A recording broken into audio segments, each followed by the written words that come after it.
Day two of the Echelon Racing League virtual tour of the Gila, as today we head to the Mogollon Road Race, a legendary course in American cycling. After the criterium yesterday, we move into 2 long days of road racing with the Mogollon Road Race today on Saturday, and then we move into the Gila Monster Race on Sunday. My name is Brad Soner, here with Echelon Racing League race director and Project Echelon team rider, Eric Hill. Eric, a much different day today, but let's talk about what we saw yesterday. A super fun day of criterium racing on the classic American crit course. Yeah, both of the races were, extremely explosive, exactly like we thought it was going to be. The course dictated the race to a really high degree. 4-corner crit, you had to know how to race on the RGT platform. Plus that big, ascent towards the finish line and the descent on the backside of the course created some really interesting dynamics and launching points for multiple attacks that occurred in both of those races. So yeah, extremely fun to watch, both men and women. Let's talk about what's next up today with a much longer day of climbing. Now, Eric, the courses are not the exact replica because we don't want to put the riders on the trainer for 4 or 5 hours like they would on a normal stage. So we're expecting somewhere around 2 hours for today's stage. Yeah, I think actually probably closer to 90 minutes, an hour and 35 minutes for the men, and hour and 45 for our women. But that group dynamic, that pack dynamic, and then being able to push through, I think it'll be a little bit shorter than that.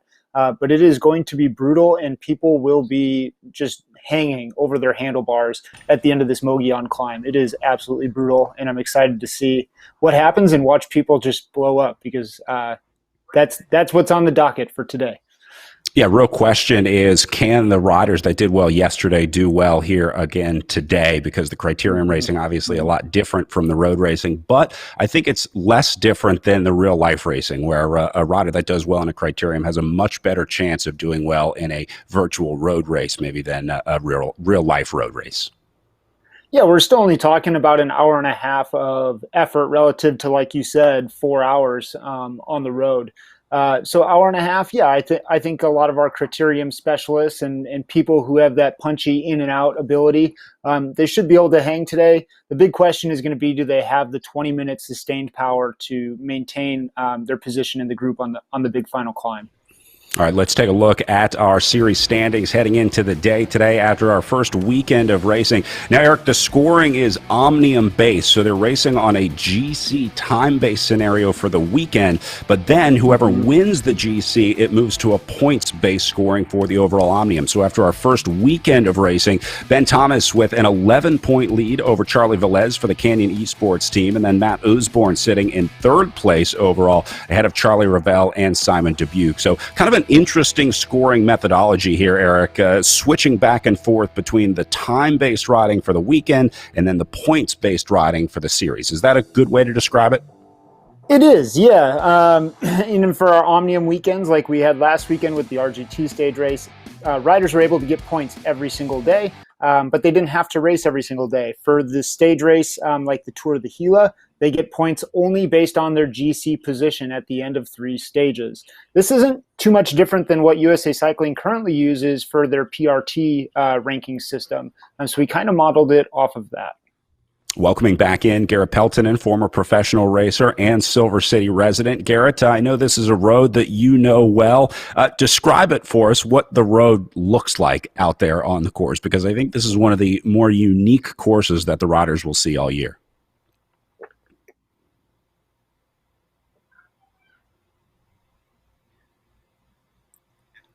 All right, we're going to have to work on getting Garrett's audio. And Eric, I know you've been there. You've raced these courses. Yeah, no. Today again, it's a flat run in, but that doesn't mean it's an easy run in. So it's flat. They're going to have to read the group well. They're going to have to conserve as much as they possibly can. You do not want to burn a single match at all leading into that climb. You're going to need every single bit of energy that you can have for that last 20 to 30 minutes of this race.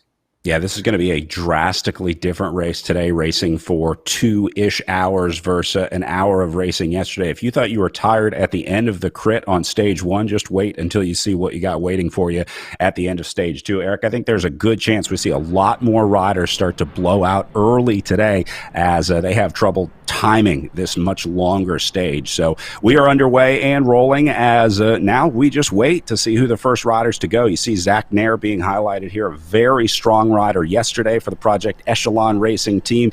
In fact, Nair finding his way to a podium in the crit yesterday. So see some riders already caught off the back. Eric, this is another unique part of racing. You got to get the start just right in a virtual race like this.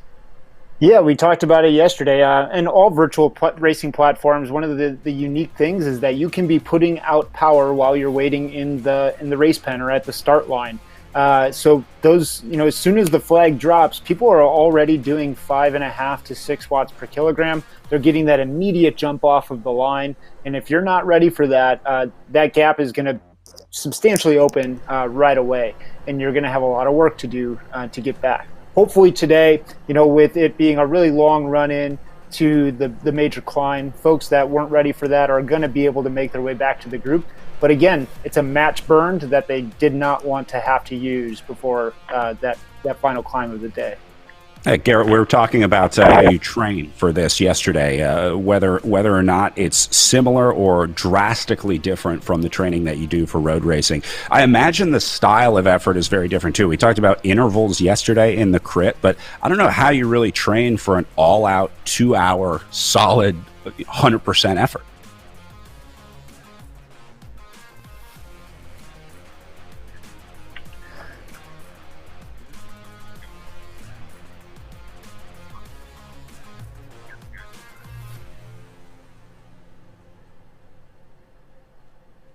All right, sounds like we're still trying to get Garrett in here.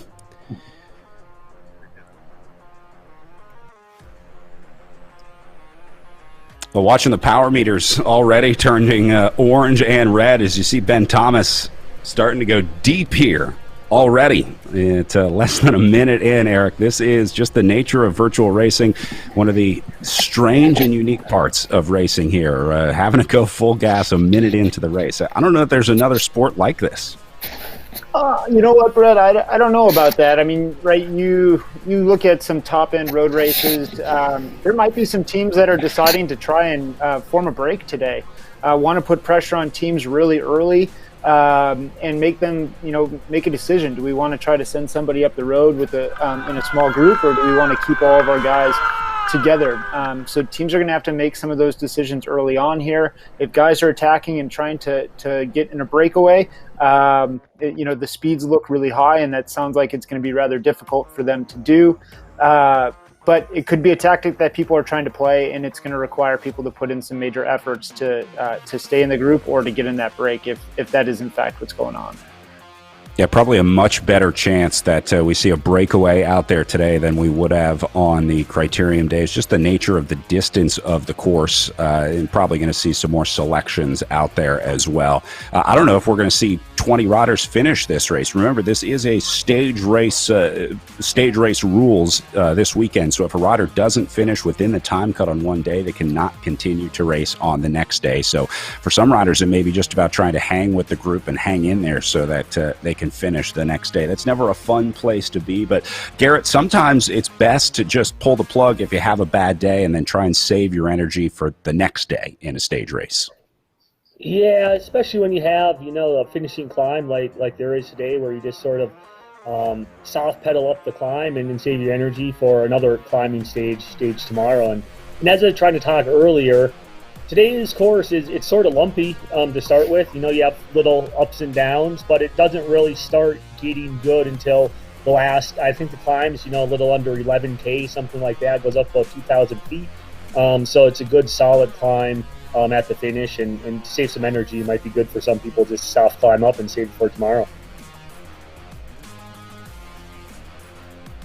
Well, I'm already watching riders go into the red zone here. Again, it's about making sure you don't miss this initial selection, because the riders know that it's coming. When you see guys like Charlie Velez up at the front for Canyon Esports, this is one of the experienced riders in this field. Canyon Esports, one of the more dominant programs out there in virtual racing. So these guys know how to ride the platform. They have a lot of riders on the team that have raced on the RGT platform, so they're well aware of the physics and strategy required in this race and on this platform. A little different than the other virtual racing platforms. There are some certain physics that come into play here, but for the most part, it's about staying in position. You want to be near the front, but not at the front on RGT, because the wind does affect you.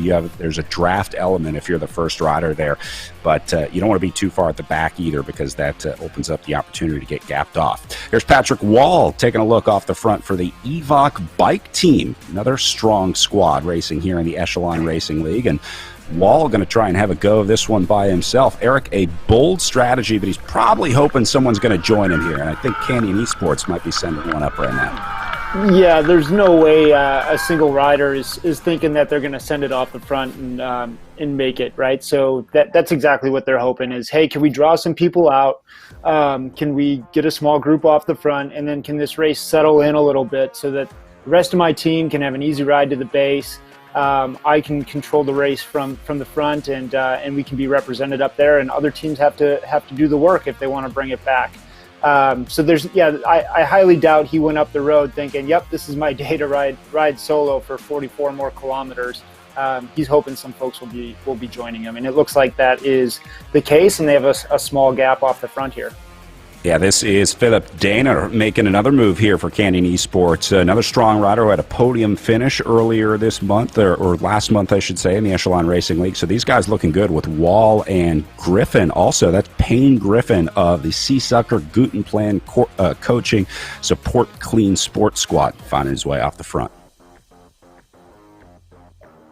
Yeah, it's good to see that team make it into the break. We haven't called them out much. This is a new platform for them, but we're really, really happy to have that team here. And we can see these teams starting to learn the platform and learning how virtual racing works. And clearly, they're understanding the dynamics well enough to find themselves at the front. So good on the SCS team for getting in there and making an effort here early on.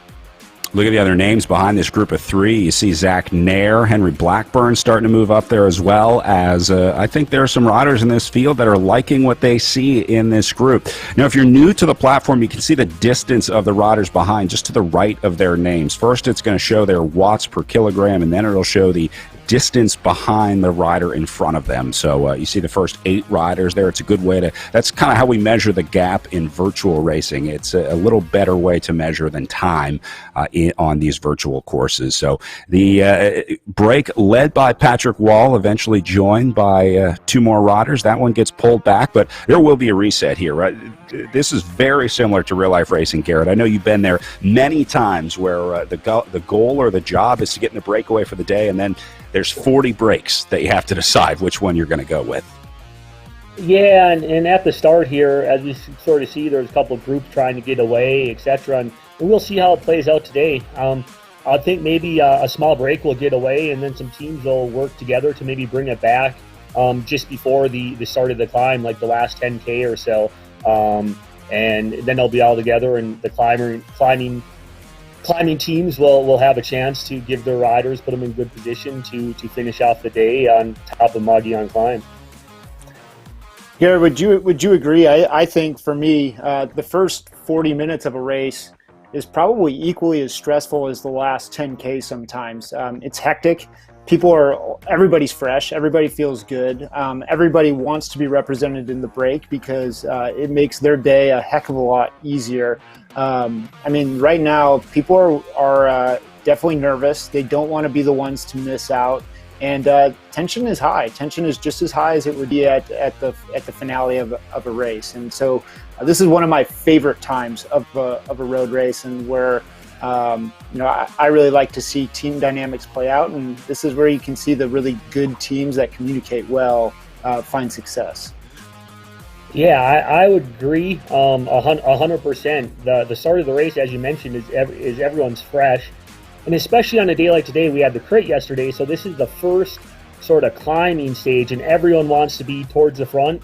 And especially, as you mentioned, teams, they all want to be represented in a group that goes out the front, so it can be a little easier for them. They don't have to do the work to pull that group back together. So I definitely agree. And each team, when they look at riders that are going up the front, are taking a basically analysis. Do we have to go and close that? And then eventually a group will hopefully get away, and then we'll maybe bring it back together for the climb at the end of the day. Well, despite the efforts of these guys trying to get off the front, it looks like there might be more action at the back, because they're just holding a massive pace at the front of this group right now. So it may be just about riders getting shelled out of the back of the group here pretty soon, as we see Harden back up here. Zach Gregg is trying to chase down, but Harden finds himself with about 30 meters off the front. An interesting move here, but he's got to get help, Eric. Harden right now, you want to spend a little time off the front, but you need to see riders coming up pretty soon if you're planning on making this breakaway work. Yeah, and Will Harden, I mean, has been riding extremely well in the virtual space for the last several months. He's a younger rider, came through the collegiate scene. I think he's out of North Carolina. And yeah, I think he's just really shown himself extremely well, and definitely a danger man, but good enough that I wouldn't want him up the road by himself right now, because I think he can survive this climb and put himself top 10 GC at the end of the day. So he's going to have to make a decision for himself too. How long does he want to be out there if people don't choose to join him? He's got to conserve and be smart about his efforts. You see Tom Thrall up there as well. Yesterday's winner in the criterium for stage 1 of the virtual tour of the Gila. This guy was incredible. The Canadian, who is now living in the United States, actually spent a year racing in Singapore, but has now moved back to the United States here and is focusing on e-racing with the EVOC bike team. So this is going to be a guy to watch today. Put up really good numbers yesterday for Thrall, and the entire EVOC bike squad comes loaded. But with a win last night, Eric, there's a little bit more confidence on this team headed into the race today. Yeah, I'm right. Like, racing is probably 80% physical and 20% mindset, and some people might even say more. So his mindset is, I have good legs. This is my race. People have to attack me. I don't have to attack them. And so, and he's, like you said, he's got a really great team around him, which is just going to give him that extra little bit of confidence. I expect big things out of him today, and even if he doesn't have the legs, he's going to die on the sword trying, and give it everything he's got on that climb. You do what you have to do to respect the race lead, and we expect that he'll do that. And what I liked about his interview last night, if we listened to it, he's pretty confident in his climbing legs. He said he might not be the very top level climber, but he can hang with those top level guys. So it'll be great to see how he fares today at the end. And Eric, this is a place where you can use a guy like that for the EVOC bike team, to have those riders that can make it 80-90% up the climb and drop your leaders off. He's going to be really valuable to the team if he's not the leader himself. But there's so many strong riders on that EVOC bike team, it's going to be tough to know who their leader will be out there today. Mm-hmm. Well, yeah, and for himself, like you said, he may not be the best climber, out in this field. But if he has good legs and he has a team around him, even if he gets dropped from that lead group, if he can have 3 or 4 of his teammates help maintain that gap and keep it small and keep it reasonable, then he might find himself in a place to be able to compete tomorrow. Tomorrow is not a mountaintop finish. There is a substantial climb with the Gila monster, but there's some nice rolling and descent after the top of that climb, and about a 400-meter sprint finish at the end there. And that might play well into his favor based on what we saw yesterday. So he's got to have the mindset of survive, minimize gaps if he's not able to go for the win, and see what he can do to compete for this GC. And to add on to that, I think a climb like today's climb, if you sort of look at the profile of the climb, there's an initial 2-3 kilometer ascent, and then there's a little bit of a flat section in the middle, a little bit of a plateau before you do the final climb. So something like that little respite in the middle where it's a little flat, a guy like that can maybe recover and put in a pretty good performance on that last little kick up towards the finish.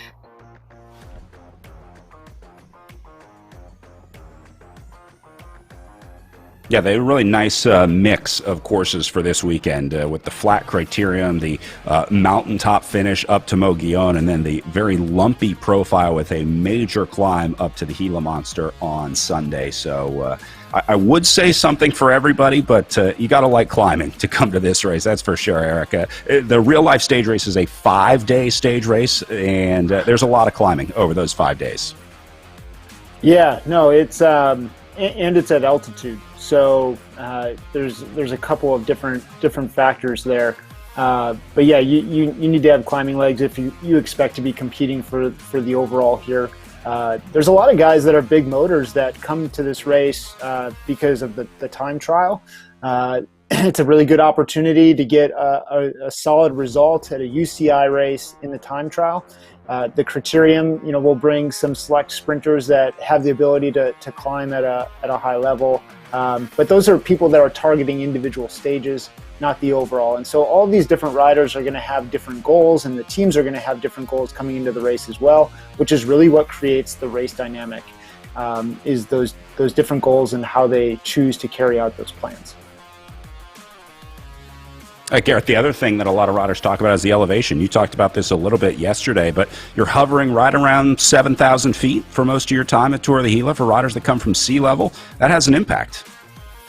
Yeah, it definitely does. Silver City itself, the town's at 6,000 feet. Tomorrow's race goes, up over 7,000 feet. Today's race, today's stage, you drop down a little bit, and you're at about 4,500 feet. But then at the end, you're nearing, I think it's about 6,800 feet at the finish by Mogollon. And so it definitely takes a little bit of the your power, your top end out of your legs. So it's something definitely to consider. And a lot of riders who do well at altitude, riders that would train in Boulder, Colorado, etc., would tend to do well at the Tour of the Gila. So it's a true climbers type race. And if you were to compare it, someone like in the Tour de France, Nairo Quintana would do well at a race like the Tour de France because he's sort of that high altitude type climber.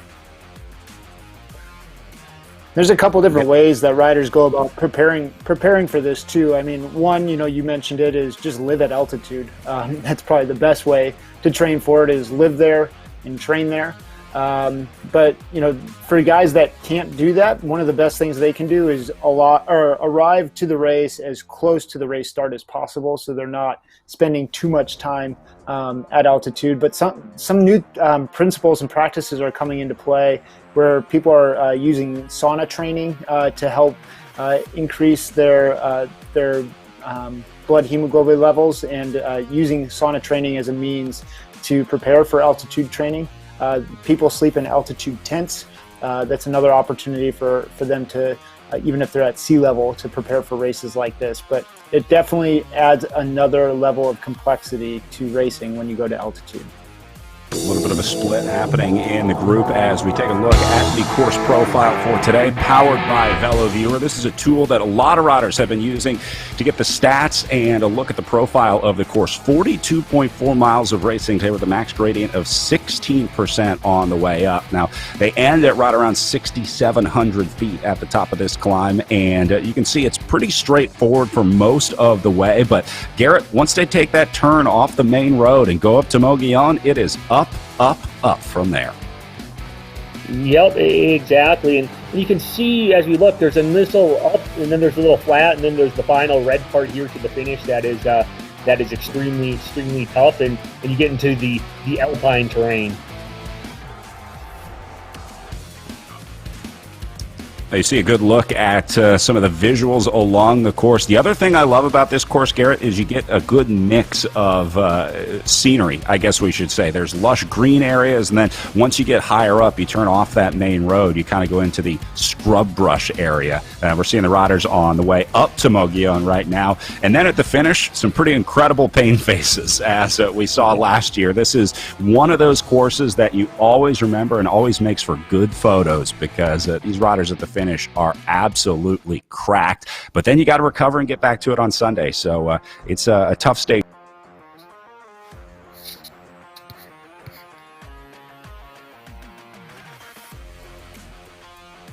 Talking about recovery and getting back into it, it looked like Ben Thomas there started to kind of find a sweet spot, find his rhythm, and he didn't look like he was pushing as hard as he was earlier. So that's good to see, and I think maybe the group is settling in a little bit now that we see a selection there. And sort of going back to talking about the course a little bit, and what also adds to the complexities normally in today's stage is it's also pretty open compared to tomorrow's the Gila Monster stage. Today's stage is pretty open, pretty exposed, and especially going up that final climb, it tends to also be pretty hot as well because the sun in the southwest at a little bit of altitude down here is pretty intense, and when you're exposed to going up that climb on the limit, it gets pretty hot. Eric, this is another thing we talked about a lot in the early season racing, seeing everybody's pain cave and watching everyone get set up. A lot of fans, as the battle to stay cool is super important for these riders on the trainer. Yeah, in real life, riders might be doing things like taking hand-ups of ice water bottles and spraying that on their back or over their head. They might be taking nylons and filling those with ice and putting ice socks down their shorts to stay cool. And then clearly you have the natural cooling of the wind as you're riding at 20, 25 miles an hour. Indoors, you don't have that natural wind, and so the ambient heat around your body increases. Even if your house is at 68 degrees, the temperature immediately around your body is probably closer to 80, 85 degrees. And so you have to have those strong fans to cool you off, and you have to remember to stay hydrated. Even though you're riding indoors, you're stationary. Those are sometimes things like where I even need to put a sticky note on my device in front of me, like reminding me, make sure you drink, because it's easy to forget to do indoors. Yeah, Garrett, would they be fueling up on a day like today? Would you expect to eat during 2 hours on the bike? Yeah, definitely. You'd probably have some sort of, drink mix, and then, a lot of just very simple type sugars, your gels, things like that. In regards to solid food, I think most people would shy away from that on a day like today. Eric mentioned before, we're talking about 90, 95 minutes of racing. So you may want a gel or two and a little drink mix, and that should suffice for a day like today.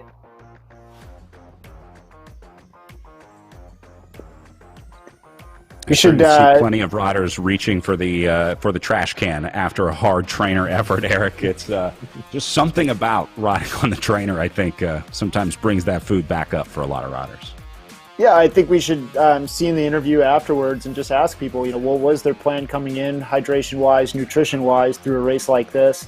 I would anticipate that people are probably going through upwards of 4 gels, maybe some shot blocks or something like that. But I'm guessing that folks are probably taking 3 to 4 gels, some of which would have caffeine in it as well during the effort today.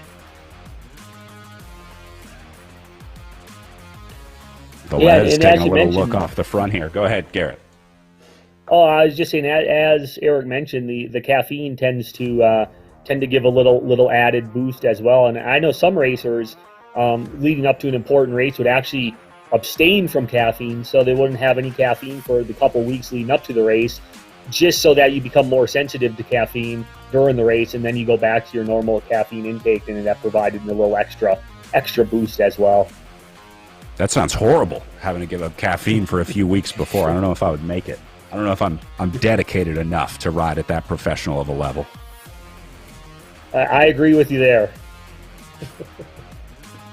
All right, Jones getting swallowed up here, and it looks like there's a little truce being called in the group. Look at all the power to the left of the names of these guys. It's all green and blue right now, so that tells us this is the official term is straight chillin'. I think that's the scientific term that they use for what's happening out there right now. I like that term. Yeah, I mean, we probably got 25 to 30 riders here. There we go. We got somebody squeezing a gel in right now. Right, if they're sitting in the green and blue zone, it's a great time to be able to slam a gel, get some water in the system, maybe even shake out the legs, wipe off the sweat, and just get comfortable again, because it's not going to be like this for long. There is going to be another attack. There is going to be another big effort that happens, and you want to make sure you're comfortable and prepared to do that.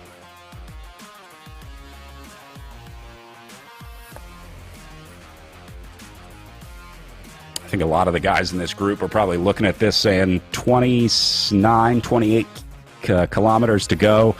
Yeah, I'll let someone else do the attacking until we get a little closer to the finish here. Trying to count the riders here, get a better look at the overall situation. But looks like we're down to, let's say, 20 riders in this group. I think, there's one sitting in the gap, and then 22 is the gap off. So let's call it 20 guys in this front group.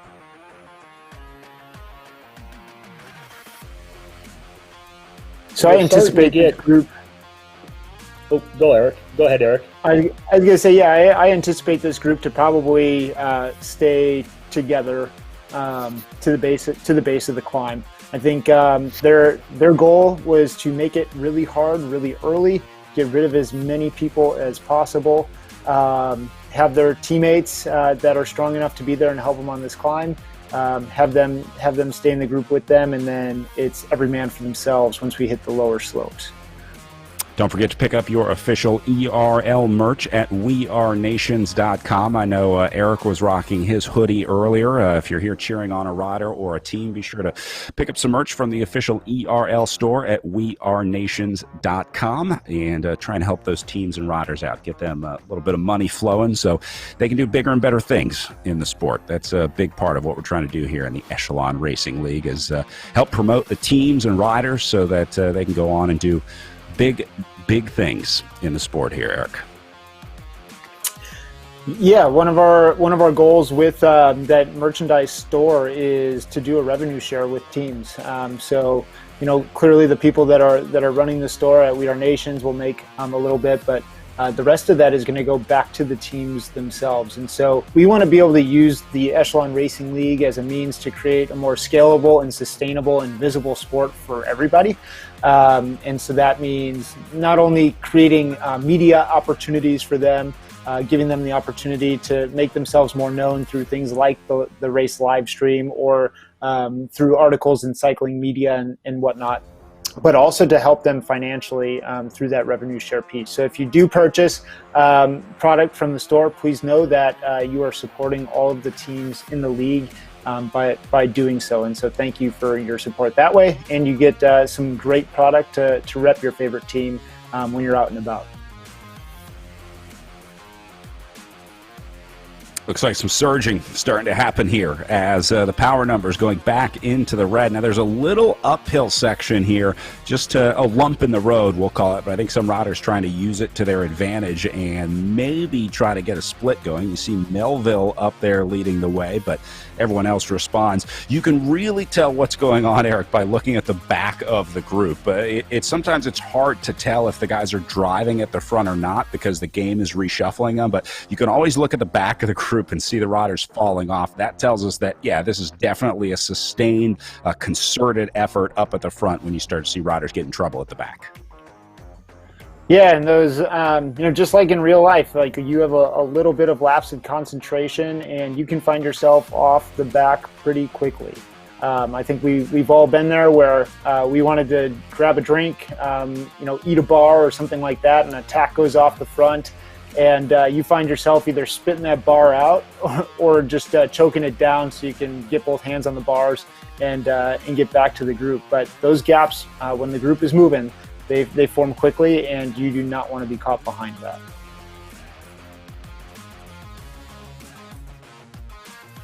Yeah, this is what we're talking about right here. Once just a little bit of time opens up off the back, you can really find yourself in trouble quickly. So that's why Jones is going into the red zone there, so he can get back into the group, back into the draft. That was a maximum effort of just a few seconds, but you want to minimize the time you spend in the red zone. But that is, if there was ever a time to go deep, Garrett, it is right before you're about to get dropped out of the group. Yeah, you want to do everything to hang on just so you can benefit from that draft, because if you the draft at the back, you've sort of gone over your red line a little bit. It's hard to recover and get back in there, and a lot of times you just see the group ride away from you. So you don't want that to happen, especially with a big climb coming up at the end of the stage. Here comes Ben Thomas Brad, making his way back up to the front. Say, Go ahead, Eric. I'm starting to look at some of the team dynamics, and I saw Restart Racing had 4 riders in there of their 6 starters. Project Echelon had 2. Ben Thomas and his Tour 2000 team had 3. And so we've got some folks that are caught out and they're solo in this group, and then we've got some people that have some really good numbers around them, and that's going to come in handy later in the race when they need help closing those gaps that form unexpectedly, or playing some team tactics and being aggressive out on the roads. Yeah, I'm looking at the jerseys up at the front of this group, seeing a lot of Project Echelon jerseys, Evoc Bike in the white jersey with black shorts up there. Restart Racing, another squad to watch for. That is the sort of green fade with the lighter green shoulders into the darker green shorts. That's the team of Jaden Yeager in the Echelon Racing League, who is taking this weekend off as he prepares for the Esports World Championships coming up, this week, Eric. We have several riders in the ERL that'll be representing the United States, including Wisconsin's own Jaden Yeager for the Restart Racing team. Yeah. We on the men's side, we have both Brian Hodges and Jaden Yeager. Fortunately or unfortunately for me, I get to race Jaden throughout the year. I live in Wisconsin as well, and so we see each other almost every single weekend. It's a wonderful battle, and extremely nice guy. Both on and off the bike, and a very powerful person. And then on the women's side, we have Jackie Godby, we have Krista Doble-Hidcock, we have Christy Tracy, all representing in the Virtual World Championships on Wednesday as well. Yeah, so Garrett, these riders looking at a big target coming up on Wednesday. Some riders deciding to take the weekend off from racing, and some riders deciding that they want to race. They want to get 3 days of racing under their legs. What are the advantages and disadvantages from a physiological perspective leading up to a big race like that?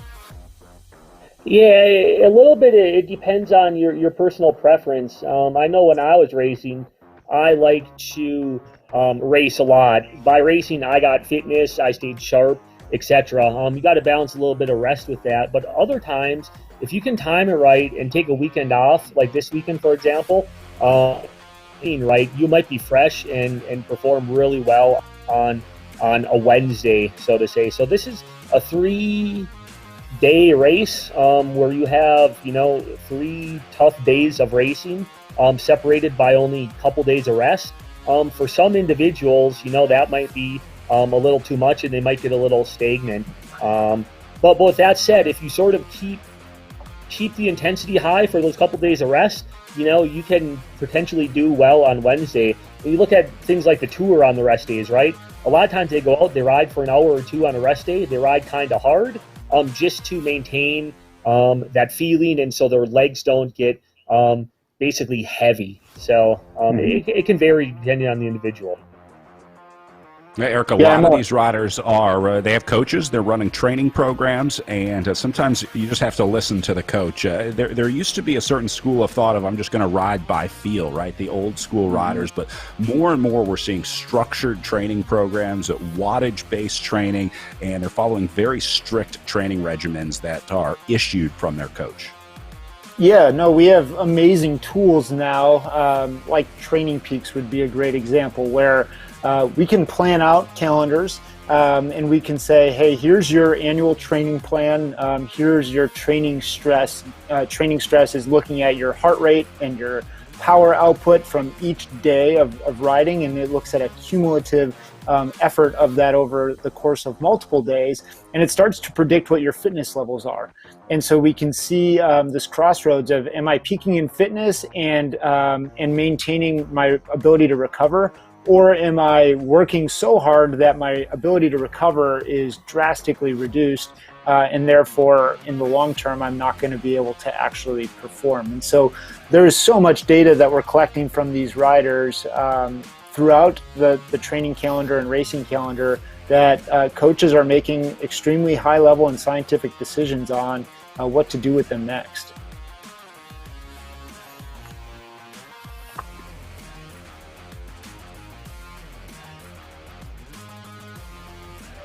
And so what we're looking at here is when you look at the distance remaining, we're probably about, 10 kilometers or so from the final climb. So it'll be interesting to see if any teams push the pace into the climb, try to send someone up the road prior to the base of the climb, etc. We're starting to get down to the meaty end of the race here. And what I'll be interested in, especially from a fan watching, is once we start going up that climb, the last 10 kilometers or so, to watch some of these watts per kilogram power numbers. You should see a lot of in the reds, etc., and you'll be able to get a good idea of what watts per kilogram these people are expending or putting out on a sustained climb like this, and what you could aim for in your own training to be at a high level. Yeah, Eric, explain these Ceres power zones that we're seeing, the colors to the left of the riders there. What do those denote? What do those mean? Yeah, so all of these riders are going to be familiar with and have a very love-hate relationship with this thing called a power threshold test.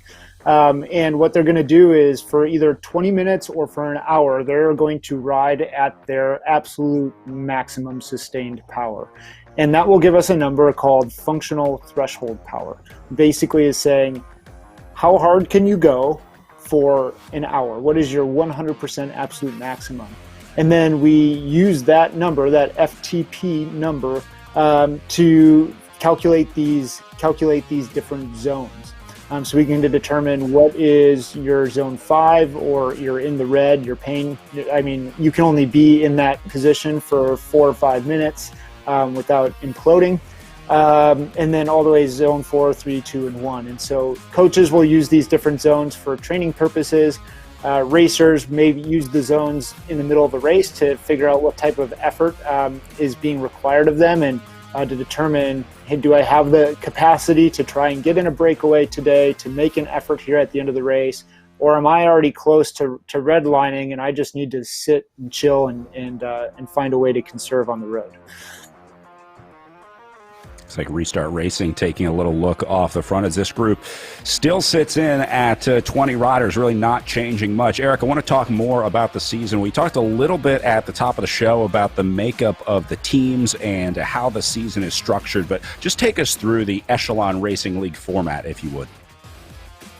Yeah, so we have 8 race weekends. The first race started here in November, and it will extend all the way through March. And those 8 race weekends cover 22 race days. Teams are required to have a team of 4 to 6 riders starting each one of those days. They may have a roster of up to 12 riders, though, so they have to pick and choose, just like in real life, which roster is going to perform best at which races.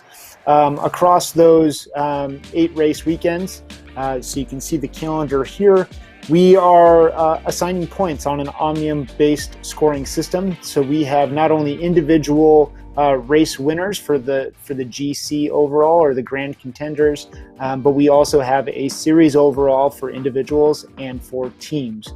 And so there's multiple competitions going on. There's races within races across this calendar. One thing we're excited about is the ability to bring consistent rosters and teams to races so that people have something to follow. They can start cheering for their teams. They get to know who the riders are, and we can build a following and a fan base here, which is something that people like Scott Morris at USA Crits have been trying to do with some success, and something that other people like Justin Williams at Legion have been talking about. And how do we continue to grow and build this sport? And that's one of the things that they feel is important, is consistency in riders and rosters.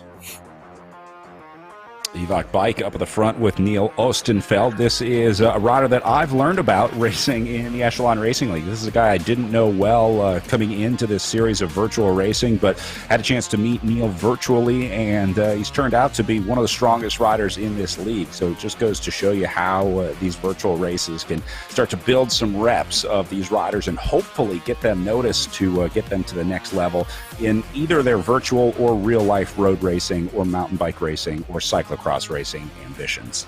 It's a tough market out there, though, that's for sure. So Echelon Racing League, a good way, really all virtual racing, a good way to try and help some of these riders build their brand and make them a little more valuable to teams when it comes time to start shopping around for contracts, Garrett. That's always a tough time of the year, but having a little bit of a following you can point to, having some results you can point to always helps when you're talking to the director.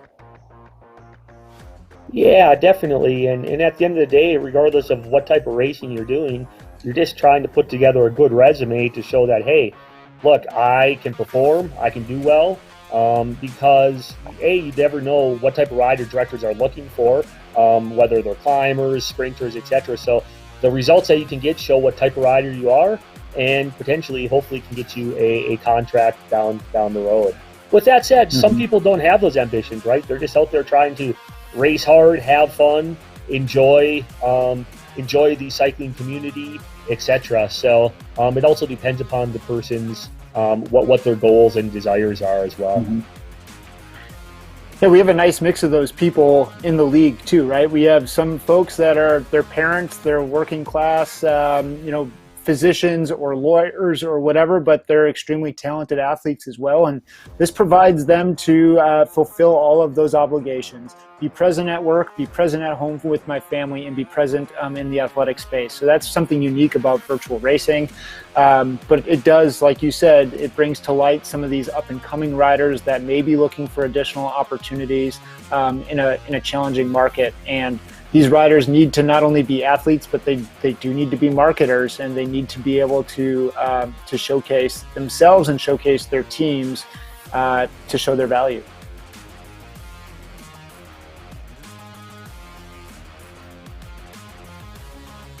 And yesterday's winner, Thrall. Go ahead. Oh, and I say what also is nice about it is, for the already potentially professional cyclist who is sort of getting ready for the next season, as Eric mentioned, this is sort of the heart of the e-racing season, where maybe they can jump in a race or two just to sharpen their skill set, their high end a little bit as they build up for the start of their own road racing season that comes in the later in the winter, spring, and summer.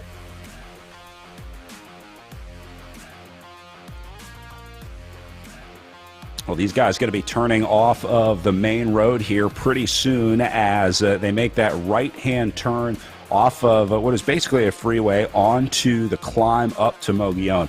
I was doing a little bit of research before the start of the series here about the places that we would visit, and I'm fascinated by the area in and around Silver City, including Mogollon, the old mining town up there. It's basically a ghost town now, but at one point this was a major operation of mining. I talked to Dr. Scott Fritz from Western New Mexico University to learn a little more about Mogollon. It was fascinating what he told me. Take a listen to this.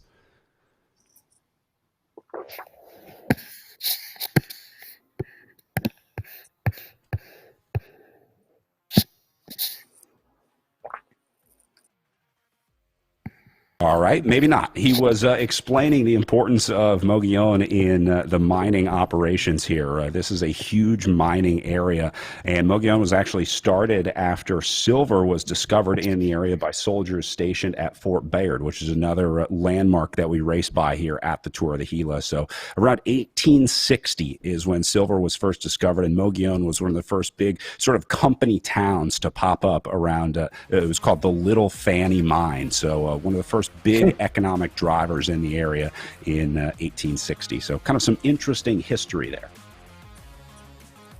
Man, that's one of my favorite things about racing and all these different communities is learning little things like that and just having an appreciation for really the rich history that that we have in this, in the country and in all these little communities.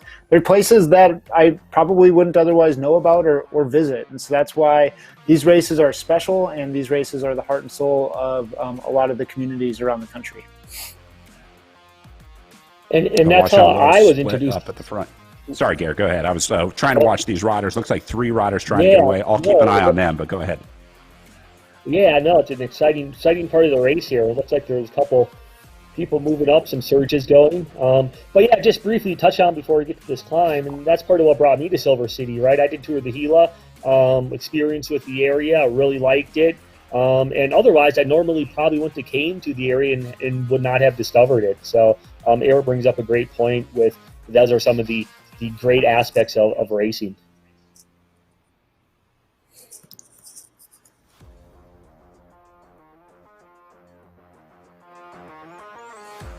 More surges up the sides of this group as riders try not to get boxed in. Eric, I think there's a general feeling that something is about to happen here. These guys know when they hit that climb, it's going to go nuclear. And it's coming up here in just a few kilometers at 14K to go right now. So they're starting to get nervous out there in the group.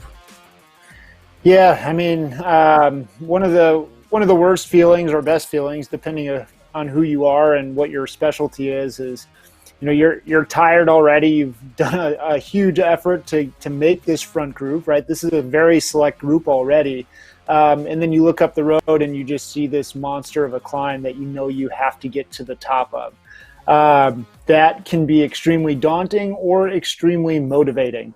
But I'm really excited to see how it plays out. And this race is going to implode really soon.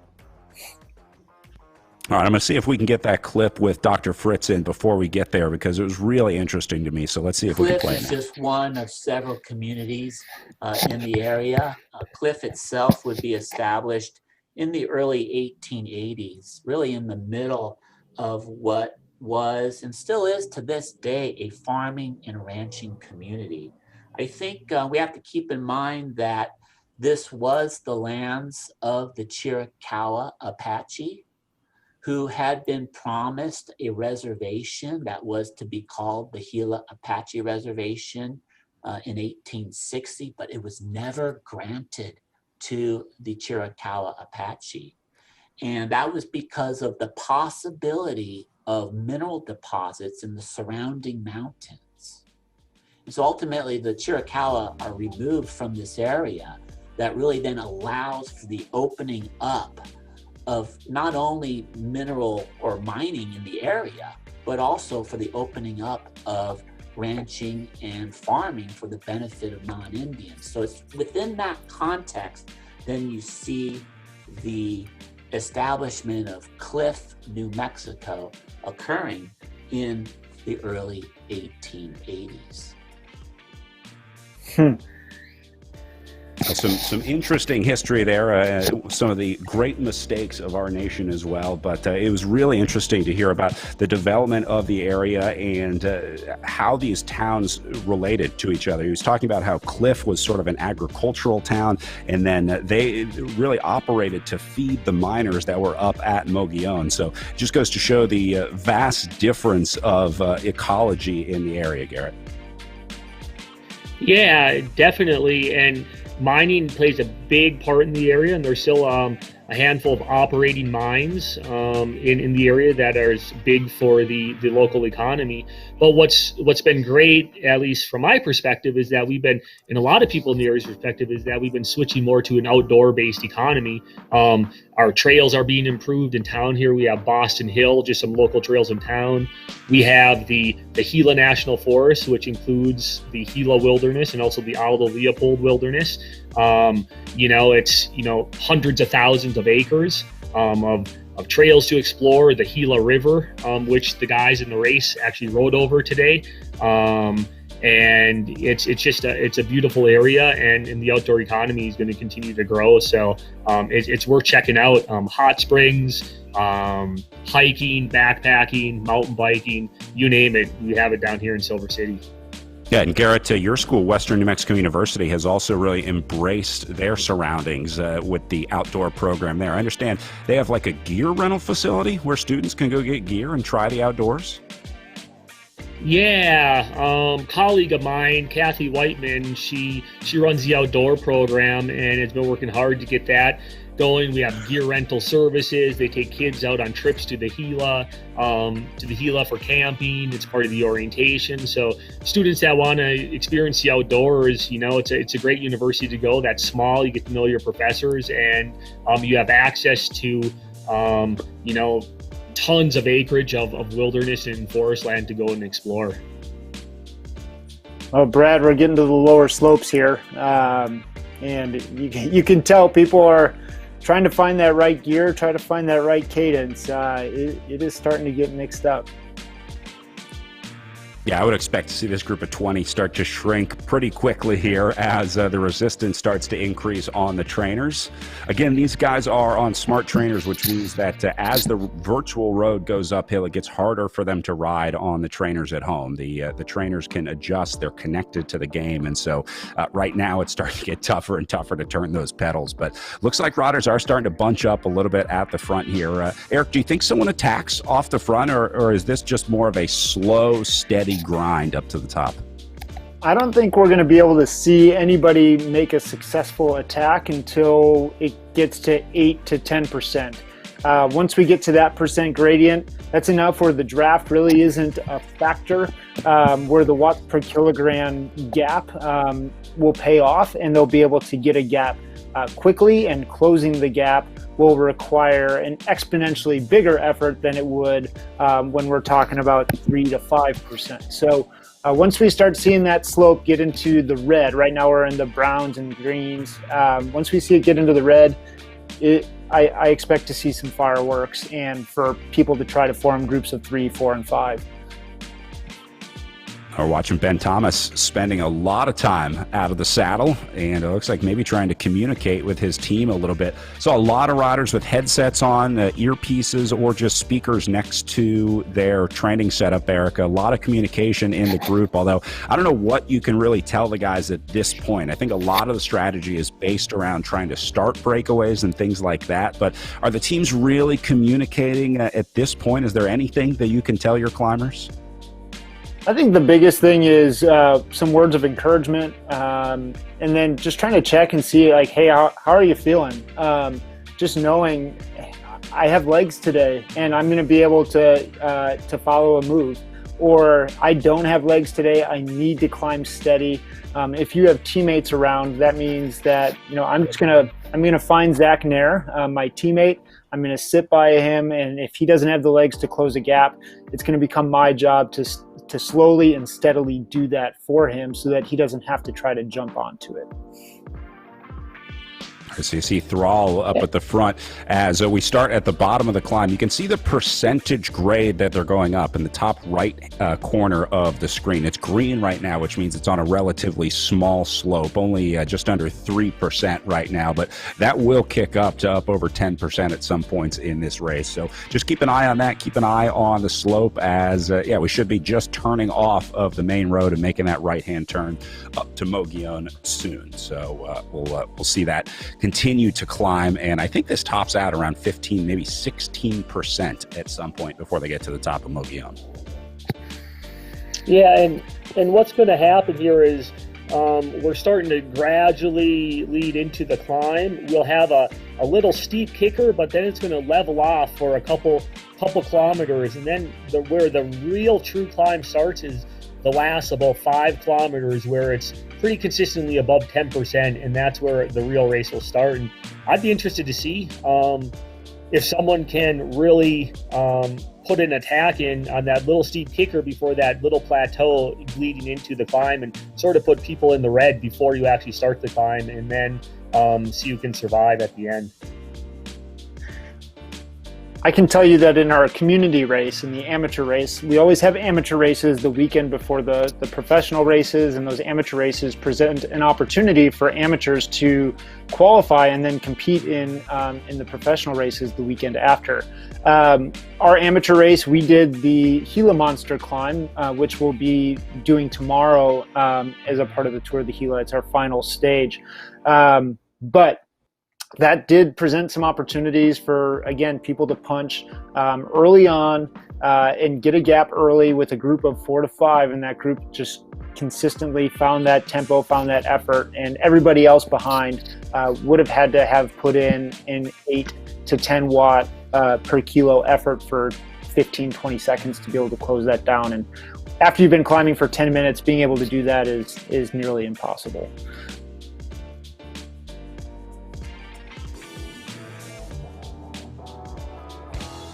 Oh, taking a look one more time at the profile, we're going to see the second little bump that you were talking about, Garrett, about halfway from when they turn off of the main road until they actually get up to just before Mogollon, and that's sort of a launch pad. That can have some serious impact on the course. So if, like you said, if you can get away, you can launch something there, it could be really interesting. There's sort of two little bumps on the course. There's this one on the main road, but then you see the first little orange section on the way up. Yeah, and then there's a little plateau in the middle, and then it really kicks up the last about 4 or 5 kilometers. And so if someone can get a little gap leading into the climb and can hold up the climb, we'll see what happens today. But it'll be fun watching their wattage, the watts that they put out on this final 5 kilometers or so. Rolling and wide open for a lot of the course on the open roads, but then it does get a little more narrow. They get a little bit of tree cover on the way up, partially before they get up to the top. Look at this. Things really slowing down as everyone goes red on a 10% slope on the way up. Eric, this is it. We are climbing up to Mogollon. Yeah, the legs instantly are going to hit a brick wall here. The guys that have the legs and have the ability to find that lower gear and spin the pedals, they're going to be successful. The guys that are going to struggle with that transition from the flat to the climb, we might see them out the back pretty quick here, and we already are seeing some gaps off the back of this field. Melville surging a little bit. And so this is a little bit of the precursor, and then it should level off a little bit, and then we'll get a kick up again. But this is a steep little section.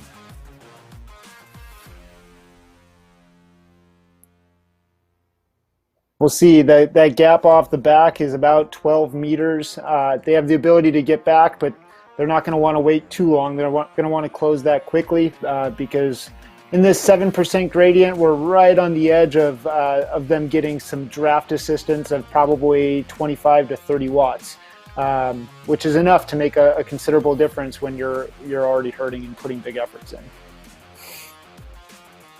And it looks like Thrall's having some good legs out there. I've seen him on the front. He's been in near the front since he started this climb, so I'm looking forward to seeing how he can finish off today's stage. Yeah, Thrall was confident in the post-race interview yesterday. He said, I'm a good climber in real life, but wasn't real sure how he would do in virtual racing. But so far, Thrall has been hanging in there as he's still in this group of what is now down to, let's say, 15, because they are starting to lose some riders off the back. I'll try and take inventory of who's missing here, but a lot of familiar names here, Eric. The cream really does rise to the top on a day like today. Yeah, absolutely. It takes a special rider to be able to climb a substantial climb, a substantial mountain like this with finesse and be able to truly race it, not just time trial up it. There's really two different ways of climbing, and some folks can just go out there, they can push consistent power and work their way up it, and others have that ability to punch, settle, and then punch again. And those are the riders that I would expect to see competing for the win today. And for the guys that are good at the sustained power piece, they might be able to sit in this group, but they're probably not going to have a huge impact on the overall outcome.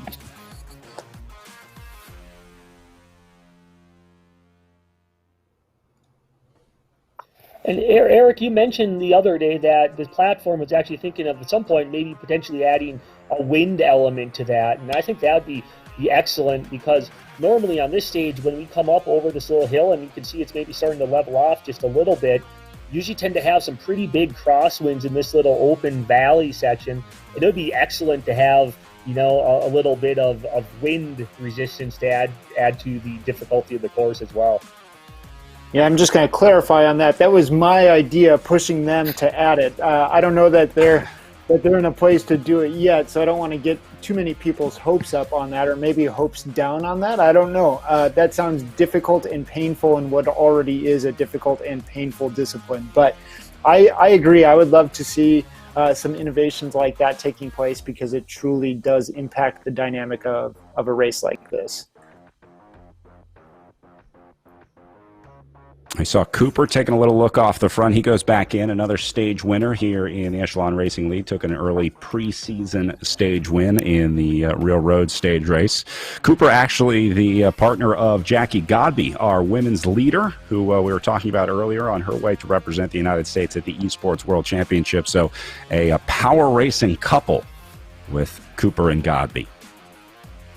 Brad, looking at dynamics here, Restart still has 4 riders in the group. I am extremely impressed by that, and I think they're going to be a huge team to watch right now. Evoc has 3, Project Echelon has 2, Tour 2000 has 2 as well. Anybody that has more than 2 riders probably has the ability to gamble a little bit. But we see a solo rider, I think, in Bird here taking a look off the front and being joined by Evoc. So let's see what this does. Yeah, these guys had 2 in the group in the red jerseys, and here comes Thrall now, who you were impressed with earlier, Garrett. Yeah, and I love this move because we're in that flat little section. We have maybe a kilometer and a half or so until we start getting into the real seriousness of a climb. So I like this move by these guys, whether it stays or not. It'll at least put everyone else that's in the main group chasing them on the rivet going into this final climb. Yeah, I'm looking to see if anyone's going to go across the gap or if the whole group just ups their pace to try to bring back Bird and Thrall, a pair of Canadians escaping off the front with Oliver Dowd leading the way, the 3rd Canadian chasing at the front of the field. It's a Canadian invasion at the Tour of the Gila today. Gotta love that. It is really special to have an international feel here, and to bring riders that otherwise might not be at the Tour of the Gila. I mean, some of the guys from the UK I've talked about, they didn't even know what the race was until we decided that we were going to be putting it on. And so it's really cool to expose them to this event and to the state of New Mexico.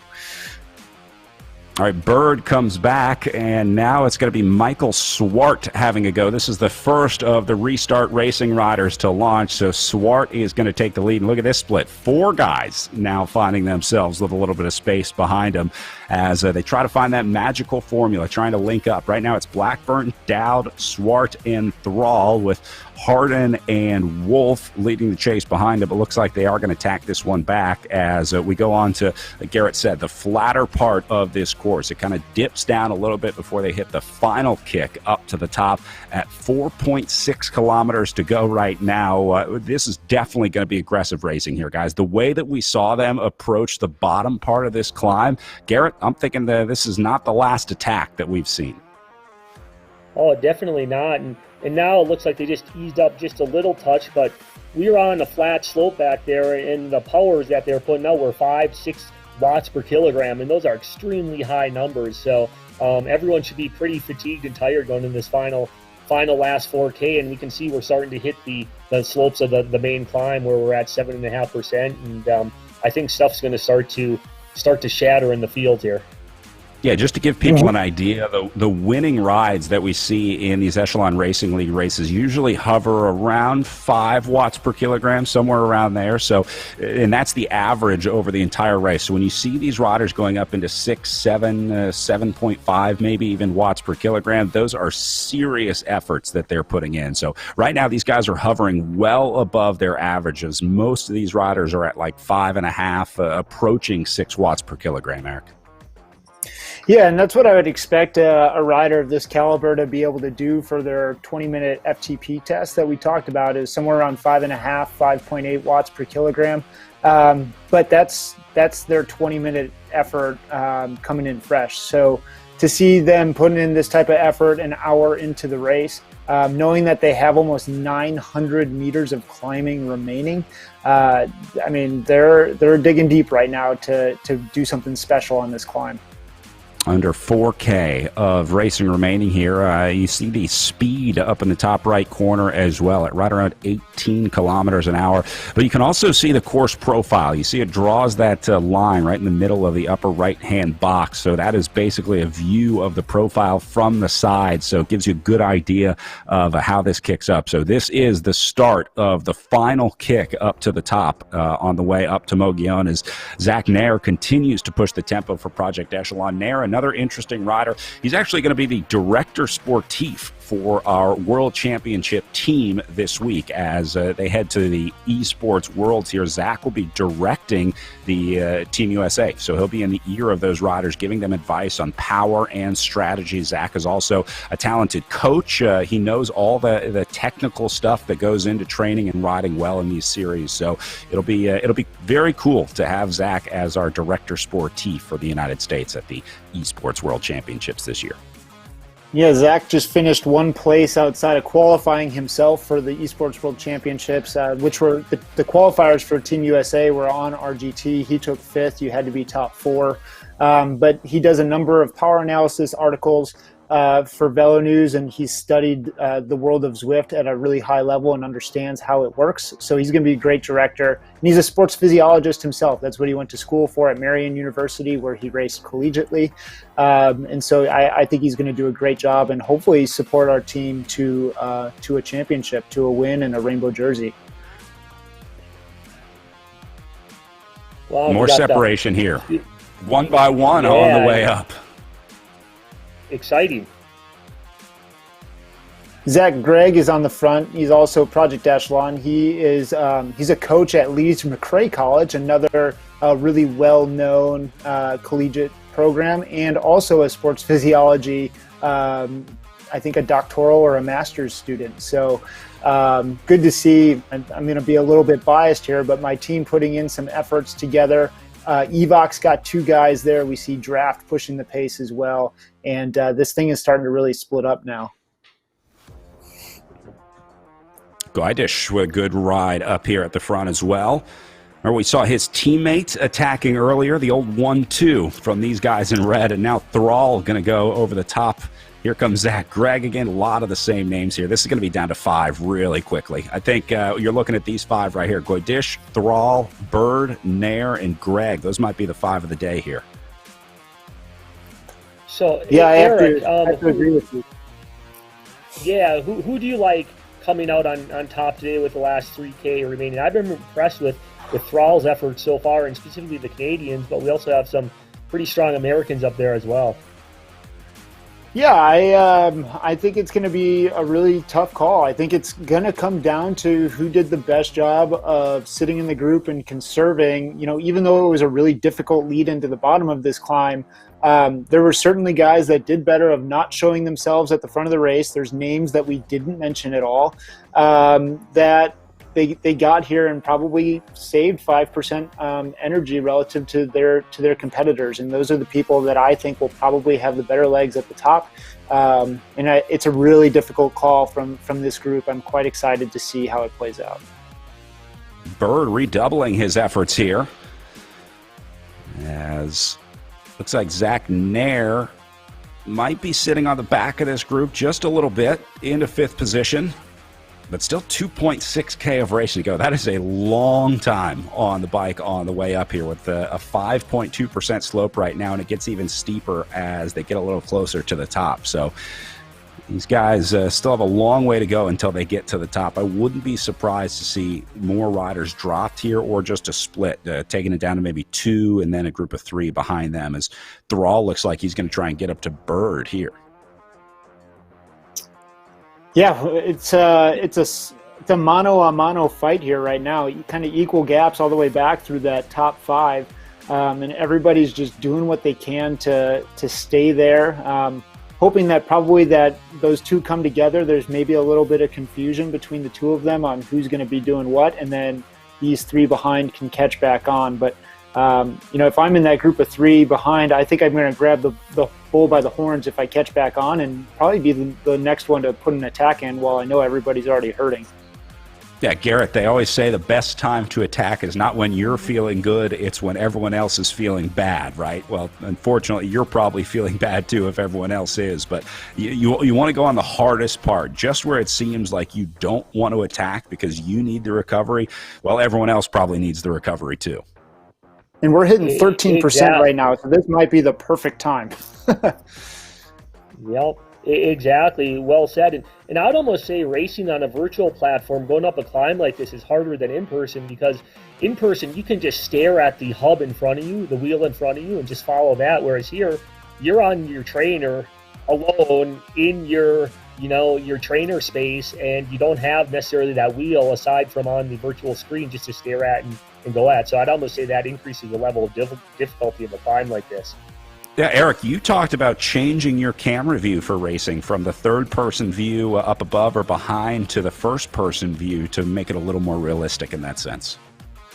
Yeah, absolutely. It just helps me narrow my vision a little bit, not worry about too many of the other things that are going on around you. Actually, Zach Gregg, one of our riders, and I were talking last night. He struggled yesterday in the crit with drafting and trying to figure out where to be in the group.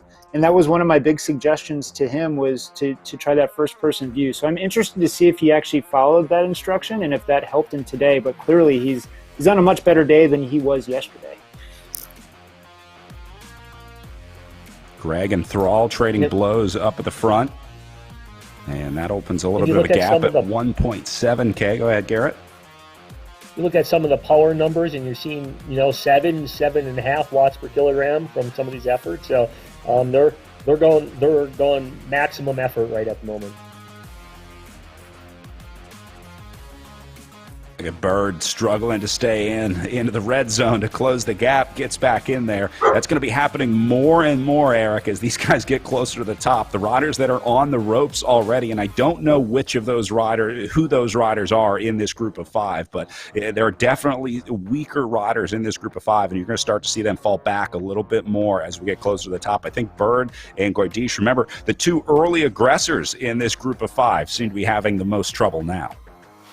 Yeah, the way I always explain it to people when we talk about what it feels like to be at the top of a climb and duking it out is like you're in the 9th round of a boxing match. You've already taken a bunch of blows, and you might be willing to take a few more blows just so that you can hit the knockout punch. And that's what everybody's waiting for, is the opportunity to deliver the knockout punch.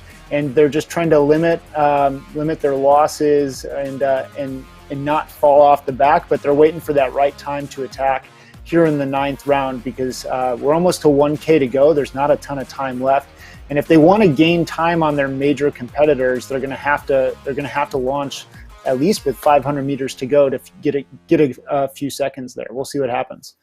Now look at this. Bird's fortunes are changing now as he finds himself off the front again. Bird and Thrall have really locked on to each other. I think Thrall seems to be maybe the most responsive rider out of this field when groups go. And then Thrall's going to go right over the top. Look at this. This is Thrall's move right here into the red zone. He is going now. He's going to go all in on this move for Tom Thrall. Yesterday's winner trying to repeat today here, Garrett. I love this move. This is an all or nothing ride for Tom Thrall right now. Yeah, and it looks like he's just riding away from the group. We have Goidish that's coming up and trying to close the gap, but there's a kilometer to go, and Thrall's looking pretty good, and he might be the cream of the crop so far. That was 10 watts per kilogram for about 8 to 10 seconds there. So that was a huge effort, very calculated. He knew that was his moment to go. Yeah, he just kind of stuck the dagger, and now we'll see if it sticks. With Thrall having a next level confidence. Weekend here, Garrett. Yeah, and I loved his confidence that he displayed yesterday. So he knows he had good legs, and you could see him today. He was animating in front of the race most of the stage today. So he's putting in a tremendous ride. All right, past 750 meters to go now to the top.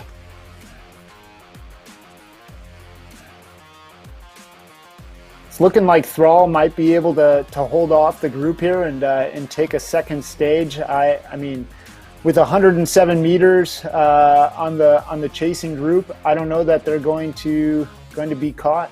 So we'll see what happens here. I think it's going to come down to a race for second between Goidish, Gregg, and Nair. We'll see what happens. Yeah, I think Thrall did it today. The attack inside the last kilometer may have paid off here as he goes inside 500 meters to go. Looks like Goidish and Gregg will be the next 2 behind him, but Thrall is going to solo to a win here. And look at this. He's even down into the orange zone. Now, technically, that's supposed to be the VO2 max. He's going to be floating between orange and red here probably for the remainder of this climb. It's only 370 meters, but it seems like the hardest 370 meters of Tom Thrall's life right now as he climbs to the top of Mogollon. Yeah, definitely a heck of a ride for Tom, and and this select group of 5 that we have today, they'll play a prominent role tomorrow. So keep these 5 names in mind as we head into tomorrow's stage as well. But yeah, impressive ride by Tom Thrall. And this is only going to be another, brick on top of his stack of confidence already. So I don't doubt that tomorrow he's going to come out swinging again. He's going to have good legs, and I don't expect him to sit back and wait for it as he's coming through the hoardings, coming through the banner here. I wish he could throw up his hands and we could see him celebrate, but this is a heck of a win by Tom Thrall. Well, Thrall is going to solo to his second victory of the weekend. After winning the Criterium yesterday, Thrall takes the win today. Here's the battle for second with Goydish and Nair, although he should be fine for a silver medal. And then Zach Nair is going to be battling with Zach Gregg for the bronze position here, as Goydish will hit the line in second. The silver standard today, great ride for him as well. And then here's the battle for third with Bird and Gregg now locked in here. Maybe this is the battle for fourth. I think Nair. Yeah, this is fourth. Be, Nair is going to come through in third. So his third place of the weekend, finishing third yesterday in the crit. See if Zach can pip him at the line. No, it looks like Bird takes it, but a heck of a climb by all 4 or 5 of those riders. Amazing performance. And yeah, the 2 Americans there in second and third, Goydish and Nair, put in a good ride, and they got distanced by Thrall, but they sort of they kept their own pace and they maintained the gap. So they're right up there as well. Yeah, Garrett, I don't know if this ever happens in real life where a rider can win the Criterium and then come back and win the Mogollon the next day. Typically, we see 2 very distinct types of riders winning at the Tour of the Gila on these very different days between the Crit and the Mogollon. Yeah, definitely. And, there's some very talented folks, and this, Tom might be one of those guys. I know I had a teammate, Gord Frazier, who is mainly a sprinter, but certain times a year he could climb with the best of them. You look at riders like Peter Sagan, right? He can climb pretty well and also finish strong. So we'll be interested to see tomorrow when it's maybe a little bit more mountainous. This was a mountaintop finish, but with that said, I think some of these really strong riders who have a good sprint can also hang on a day like today. So we'll see what tomorrow brings. The final riders in our top 10 finishing up. Looks like Ben Thomas, our series leader, will salvage an 11th place today. Here's Charlie Ravel rolling through in 12th. So still a good ride here. And remember, the time does matter here for these guys looking at the GC at the Virtual Tour of the Gila. But again, the points for the race will go towards the series finishing. So these guys do need every second. Every second counts on the way up, as these guys are coming through 1s and 2s on the way in. And they were moving today, because remember at the start we predicted that maybe it'd be around 90 minutes of race time, but they finished in 75 minutes, something like that. So they were moving along at a pretty fast pace today.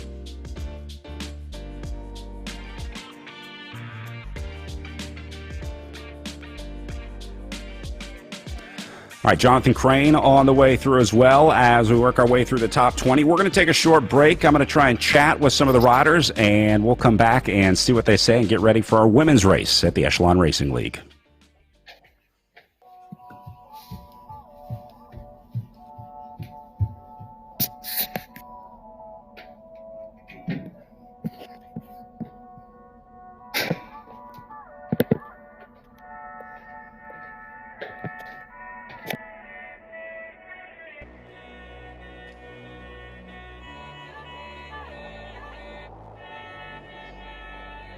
See if I can get... There we go. Zach, can you hear me now? The world is changing. I'm looking to do things better. To improve. Just because it's always been that way doesn't mean it's right. I embrace change. I seek adventure and discovery. I explore and explore. To know the unknown. Even in the toughest moments, we ride together. Even in the moments when we're at our limits. We support each other. It's time to move up a level. Push that little bit harder. Changes we make now will make the future better for all. The efforts we put in today We'll pay dividends tomorrow. We all have the power to up the game. Build something better. It's not time to play. It's time to get real. it's time to be a game changer.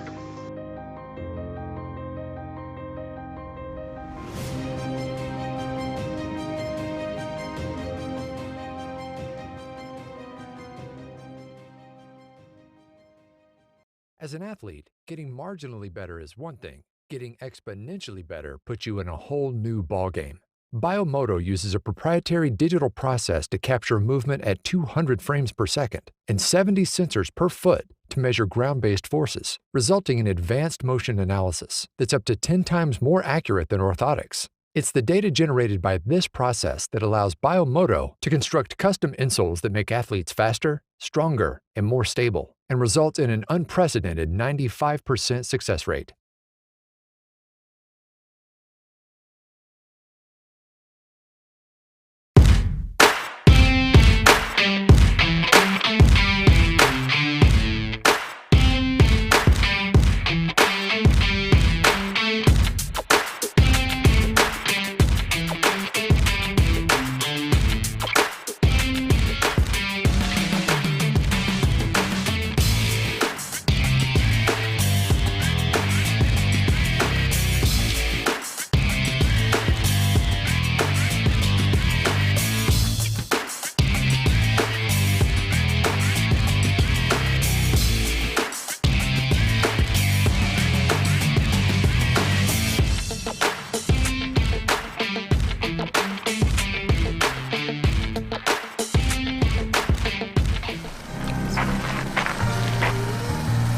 All right, we are out here, Camino Escuela in Tucson, Arizona, for the first ever Camino Escuela Hill Climb Championship. In a cold night, emptiness haunted me. Competitors here. I saw a Sean is going to be rocking the e-bike, the new Subito e-bike, weighing in at like 30 pounds, an additional, I don't know what that does, 200 watts. sleepless place and I felt hard.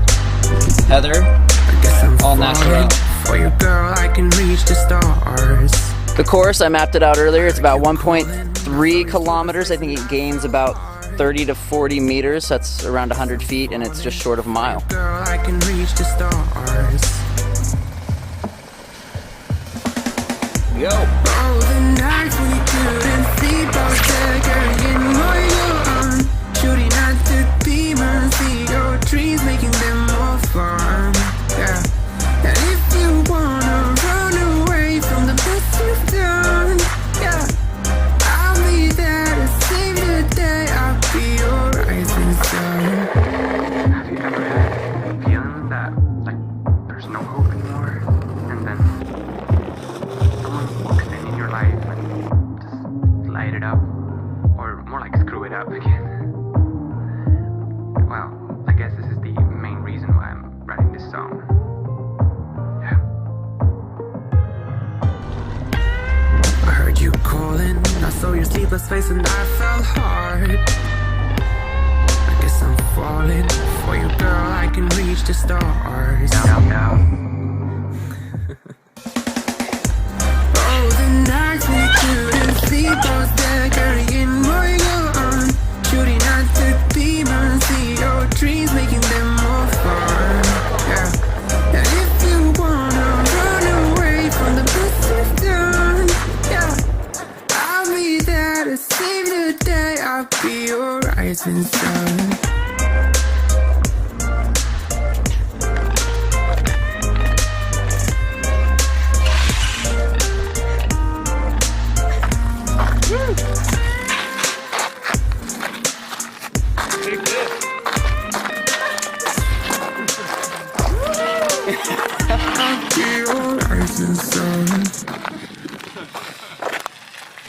All right, that just happened.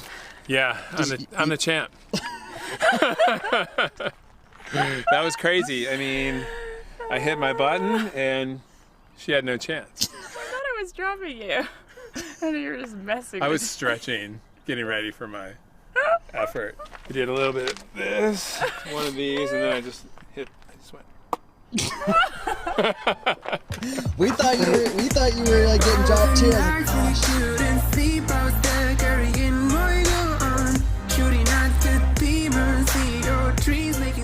This is how it feels. I feel so powerful right now.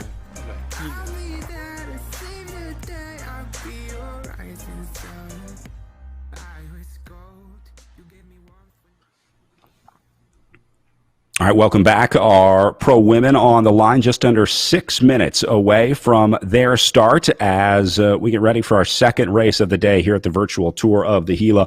While we get a little time, I want to bring in a special guest here as we welcome Axie Navas, who is a former bike racer herself, but is now the director of the New Mexico Outdoor Recreation Division. Axie, thanks for being with us today. Tell me about your job and what you do at the New Mexico Outdoor Recreation Division. Yeah, thank you so much for having me. It's an honor to be joining this morning. And yes, my name is Axie Navas. I'm the director of the Outdoor Recreation Division, and I think it's honestly the best job in the world. I get to be a cheerleader and advocate for New Mexico's great outdoors, including its amazing road biking scene, its mountain biking scene, and it's a privilege every day to be able to do that, to be able to talk like folks like with you and say how great this space is for all these great outdoor recreation activities. And now I understand you have some firsthand experience at the Tour of the Gila, having done the event yourself. Is that right? No, I haven't done it. So I'm a Cat 2 road racer. And I've done a lot of the big road racing series in the Midwest. So like Tour of America's Dairyland, for instance. And so I know a lot of folks, a lot of women who have raced the Tour of the Gila and have had so much respect for it.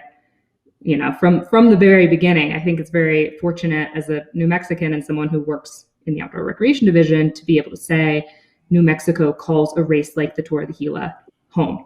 Pretty special. One of the really special areas that we race through at the Tour of the Gila is the Gila National Forest, one of the crown jewels of the area, and one of the things that really makes Tour of the Gila what it is. Tell us more about Gila National Forest, how big it is, why it's important, and sort of where they race through. Yeah, it's a truly incredible gem for New Mexico. So you're looking at the Gila National Forest and then the two wilderness areas within it, the Gila Wilderness and the Aldo Leopold Wilderness. And so within this huge expanse of land, you have some of the top outdoor recreation in the state. You have the Gila and San Francisco rivers that are both incredible natural assets of the area and then also economic drivers for some of our rural communities in Grant County, where Silver City is located. We have people come from all over the world to experience these waters, to go fishing, to go boating, to go hunting. It ranks in the very top in all three of those activities in the world, and truly a pretty incredible destination. And that doesn't even get us to the road biking and the mountain biking, which is also so phenomenal in the region. Yeah, we're really starting to see a lot more people embrace New Mexico as an outdoor hub. I know you guys are hosting a lot more outdoor events, attracting a lot, before this pandemic hit, attracting a lot of events to come to New Mexico and, get their events in there. So it's nice to see that we're really starting to recognize New Mexico for the beauty that it has. Hey, tell me about the rivers that you were talking about. We were talking earlier about the wild and scenic designation. These are a very special rivers in the area. Exactly. Yeah, I'm glad you asked. There's legislation moving through Congress right now called the Dutch Salmon Greater Gila Wild and Scenic River Act. Always a mouthful, but really important legislation for the area. It would turn both the Gila and then the San Francisco River, these two rivers that I mentioned, as wild and scenic. It would give them that designation, which in short recognizes their free-flowing vitality, their economic importance to the region. In fact, there was a study that just came out to say that those two watersheds in particular support over 5,000 jobs in the greater Silver City, Grant County, southwest portion of New Mexico. So we recognize them both as these prides of New Mexico, truly astonishing rivers for all these great outdoor recreation activities that we've talked about. And they're also economic drivers for the region where we now have some data specifically for those two watersheds to look at and to prove that point. Oh, it's important work that you're doing out there, Axie. So a big thank you for helping to preserve these lands so that we can all come enjoy them in our outdoor recreation of choice. That's Axie Navas, director of the New Mexico Outdoor Recreation Division. Thanks so much for being with us today, Axie. Thank you. Well, it's all about trying to protect the important lands that we race on here at the Tour of the Gila as we get ready for our women's race. Taking a look one more time at this course profile, as it's not really about the distance today. It's about the climbing at the end with a max gradient of 16% on the way up to the abandoned mining town of Mogollon. They're going to pick up just over 3,300 feet of elevation gain. And as Garrett has been telling us all day, it's sort of a two-part climb. You can see the two orange sections on the way up. There's also that little bump in the middle on the main road, but once you take that right-hand turn, there's a short climb, then the plateau, and then the climb up to the finish. And as we saw in the men's race, Garrett, that is where the race is won and lost. You predicted it perfectly as we saw Tom attack right there on the flat section. Yeah, really, just the last, I'd say probably 4 kilometers is where the real racing begins. But with that being said, a lot of the effort takes place to get in position for that last 4 kilometers. So if you're too spent in that last 4 kilometers, then your race is over. And we saw in the men's race that Tom Thrall put in an excellent ride and basically just destroyed the field. Pro women getting underway now, and again, very similar to that men's race. You see everybody going into the red immediately as they do the unique start of virtual racing here, as everyone really wants to get their power up as high as they can when that flag drops so that they can start rolling. Here's a look at Krista Doble-Hickok wearing her Team USA kit. Now, Doble-Hickok is another rider that will be representing the United States at the World Championships this Wednesday and using this weekend of racing at the Echelon Racing League as an opportunity to try to build some fitness up ahead there. So this women's field is incredible, Eric. We have a standout group racing in the ERL. Few riders taking the weekend off here, but still some pretty heavy hitters in this field. Yeah, no, it's really exciting to have our women really putting on a show. If we look at the overall standings of the series so far, the women have a really tight competition going on right now. And so it's going to be exciting today. I think we're going to have a very similar situation to what we saw with the men, where there's going to be 5 or 6 women that really pull away from the rest of the group and battle it out. But maybe we'll see something different here from the men early on leading into the climb, and maybe a small group can go on that little kicker that we saw the separation in the men's race. I know some of the women were watching the men's race, and so maybe they'll use it as an opportunity to learn a little bit. You see Jackie Godby riding up at the front here, another one of our world champion riders that we'll be watching. Yeah, it'll be interesting to see if, similar to the men's race, if Jackie can win the crit and this mountaintop finish as well. Eric, there are very few riders that can thrive in all conditions in virtual racing, but Jackie Godby definitely one of them. Look at these results so far this season. From the World's Qualifier, 3 days of the Echelon Racing League in Borrego Springs on the Paterberg and on the Stelvio. She only missed the podium 1 day, and that was by 1 spot, and then a winner yesterday on stage 1 of the virtual Tour of the Gila. So Jackie Godby really is a do-it-all rider. She's also pursuing her PhD. She's actually been doing her residency. She's been doing residency interviews in between racing. So she's like finishing these Gila stages, then getting off, changing clothes, and doing virtual residency interviews for her residency at med school. Pretty incredible. Yeah, maybe some of her her success on the virtual platform is just her unwinding from the stress of doing those interviews.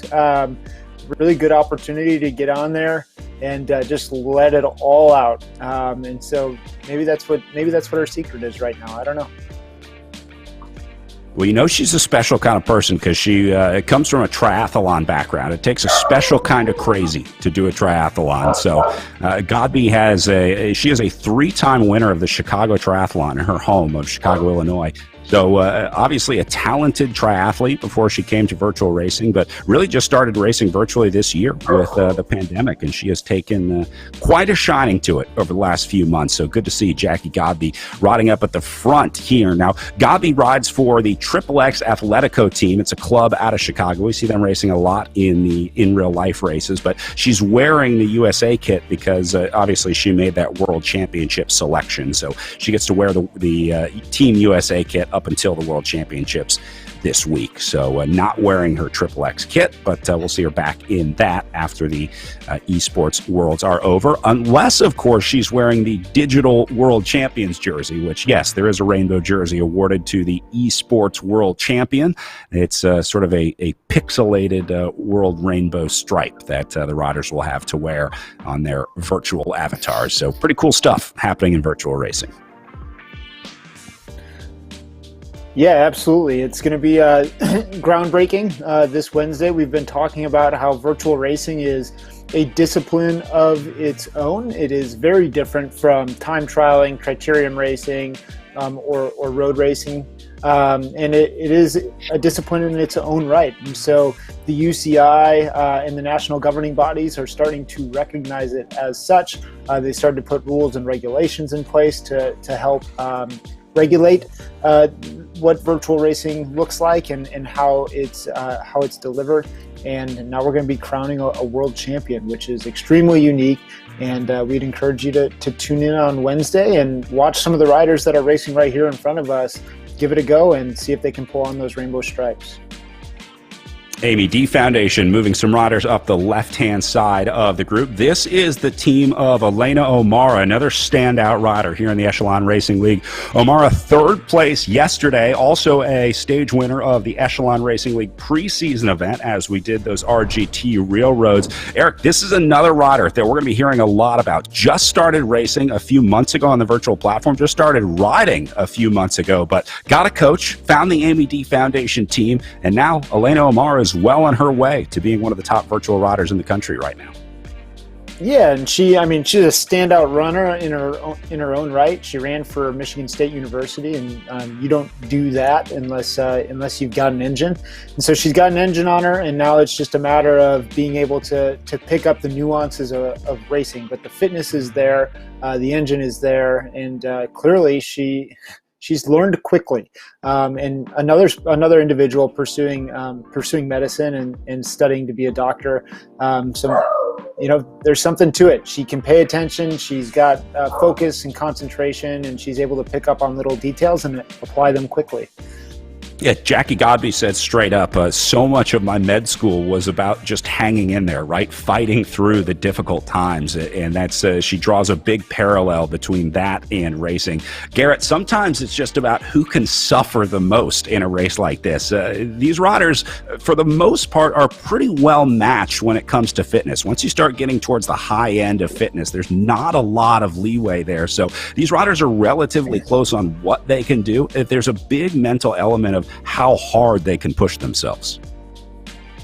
Yeah, definitely. The mental aspect plays a large role, and often we hear things like overtraining, burnout, things like that, and a lot of that comes from our central nervous system, basically our mental aspect, and that plays a huge role in our performance. And I think from a sports performance standpoint, it's getting more recognition, but it's been overlooked for a long time, where we focus more on the physiology of the cardiovascular system, where there's a huge role played by our central nervous system in our performance, and that cannot be overlooked. Well, now Krista Double Hickok moving up to the front, also in her Team USA kit. Double Hickok, another rider representing the United States. I think we have 3 riders in this field that will be wearing the Stars and Stripes this Wednesday, with Double Hickok, Jacqueline Godby, and Christy Tracy not racing this weekend. She decided to take the weekend off, trying to get a little rest, but just goes to show you the talent in this field, with 2 potential world champions racing out there today in Double Hickok and Jackie Godby. That's got to be pretty cool for you to see, Eric, thinking that some of your riders from the ERL might have a shot at wearing the rainbow jersey. Yeah, absolutely. Again, just giving them additional opportunities to compete, to learn how to race in a discipline like this, to make their names known. And for me on the side, it's been really fun to get to know some of these riders, build some relationships with them, and have dialogue with them and their team directors. That's not something that I would normally get to do, but since the director of Echelon Racing League has provided that opportunity, and I've quite enjoyed it.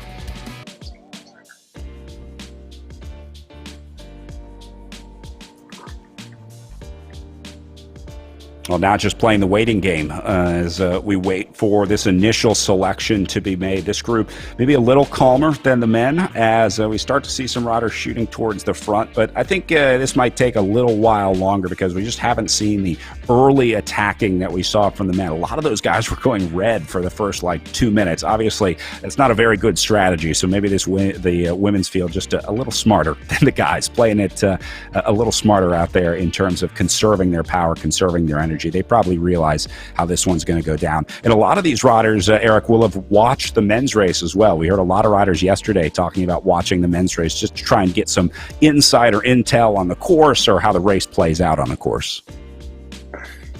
Yeah, it would be no different than showing up to a race like a criterium early, walking around the course with your teammates, picking out different corners, picking out different elevation changes and such, and learning from the mistakes or the successes of the races before you. Being able to watch this broadcast of the men's race before the women's race certainly should give these riders some insights. Not only just watching the race, but even some of the commentary that we're providing could help them in the long run and make informed decisions on the road.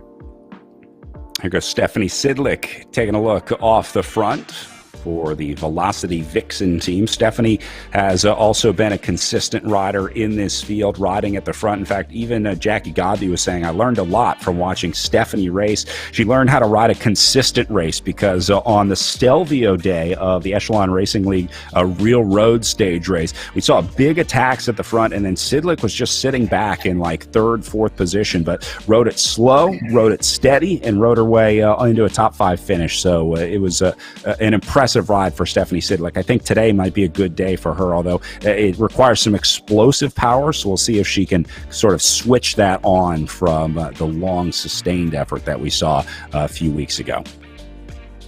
So, Garrett, things starting to open up here a little bit as they're on the road out of town, heading towards Mogollon, the old mining town up in the mountains. Take us through, if you would, what it's like from leaving the start in, I think it's Cliff, where they start before they head back out. What's the road like? What's the atmosphere like? Is it open? Is there wind? I mean, describe the scene for me on the way to Mogollon. Yeah, traditionally, Mogollon, or starting from Cliff, it sits a little bit lower than Silver City. It's at about, 4,700 feet, and it's open. You're on Highway 180. It's often windy, strong wind coming from the left. There might be some dust. And then as you get towards the little town, before you take that right-hand turn up to Glenwood, you tend to get into some more bumpy, lumpy type terrain. Beautiful. You can see the Mogollon Mountains in the back that raise up to 11,000 feet. Or nearly 11,000 feet. Then you take that right-hand turn and you start climbing and you work your way up. You have this nice, beautiful valley that you get to before you hit the final 4K, and then you start getting into your pinyon, juniper type woodlands up to the finish near the town of Mogollon. Hey, you talked about some of the wind coming from the rider's left side. Is the climb covered? Is the wind a factor on the climb? I'm seeing a lot of vegetation on the way up. Do you get a little bit of rest from the wind? Yeah, so once you hang that right-hand turn and you start the actual climb, if anything, you tend to maybe have a little bit of a tailwind because the wind predominantly comes from the left or the west, the westerly winds. And then you have this little plateau before you get to the last 4K, and that can often be really windy as well because you sit up, maybe about 1,000 feet or 500 feet above the lower land, and that can get a little windy. But going up the climb itself, wind's not much of a factor.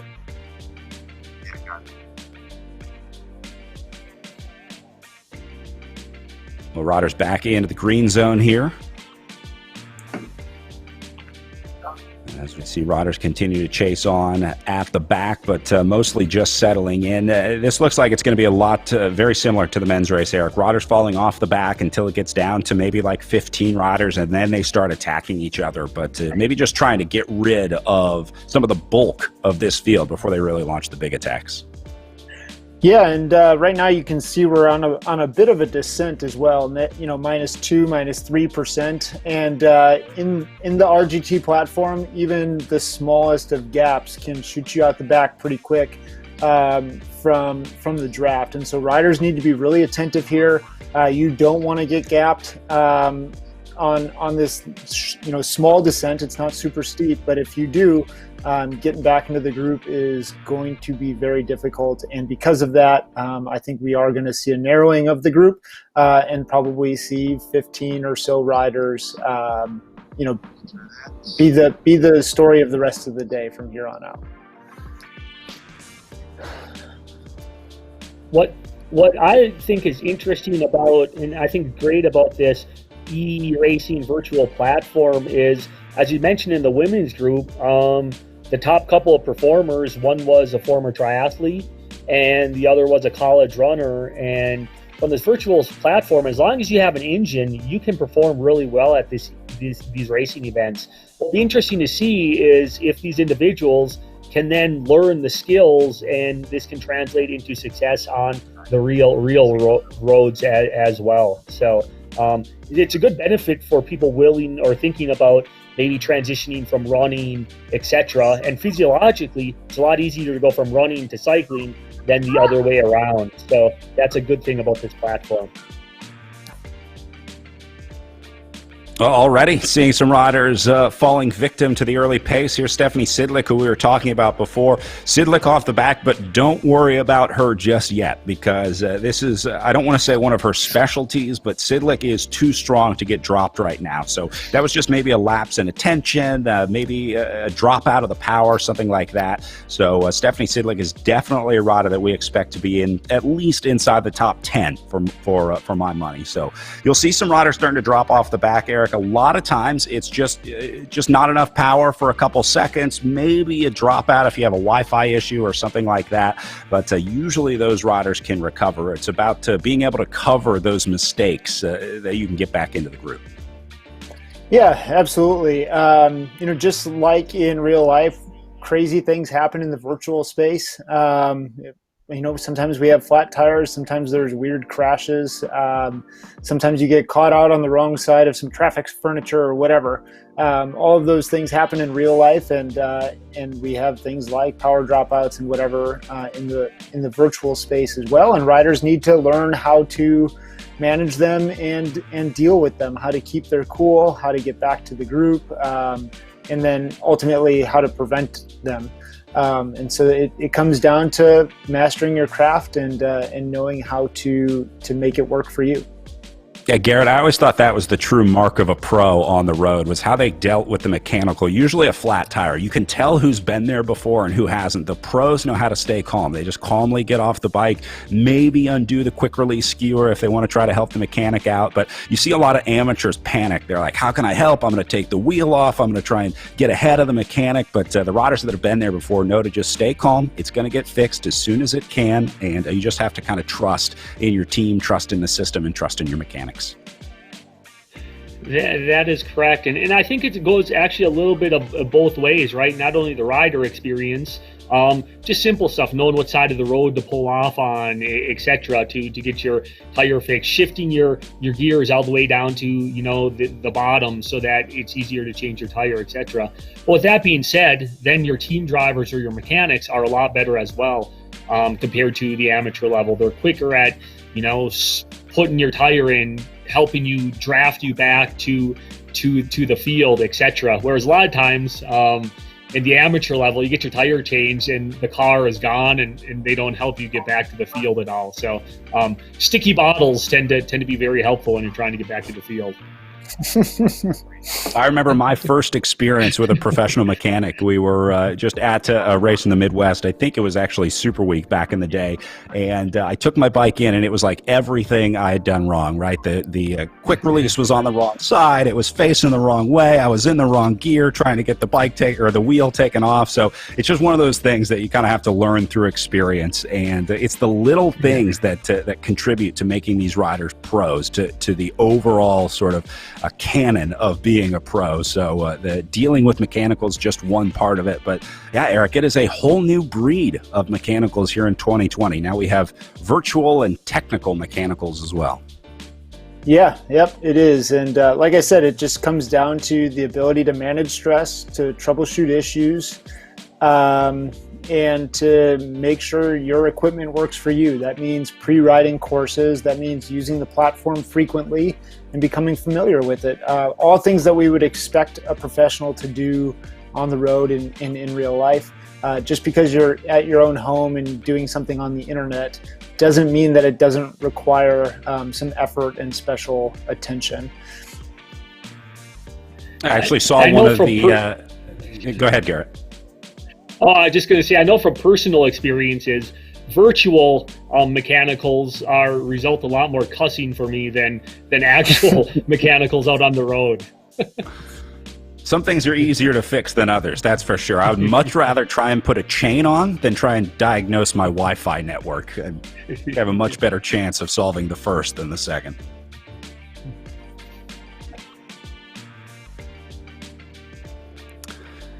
No, but going back to... Go ahead, Brad. Yep. I was just taking a look at Godby on the front, still sitting in here. And nobody really causing any separation, so I'll keep an eye on that. But what were you going to say, Garrett?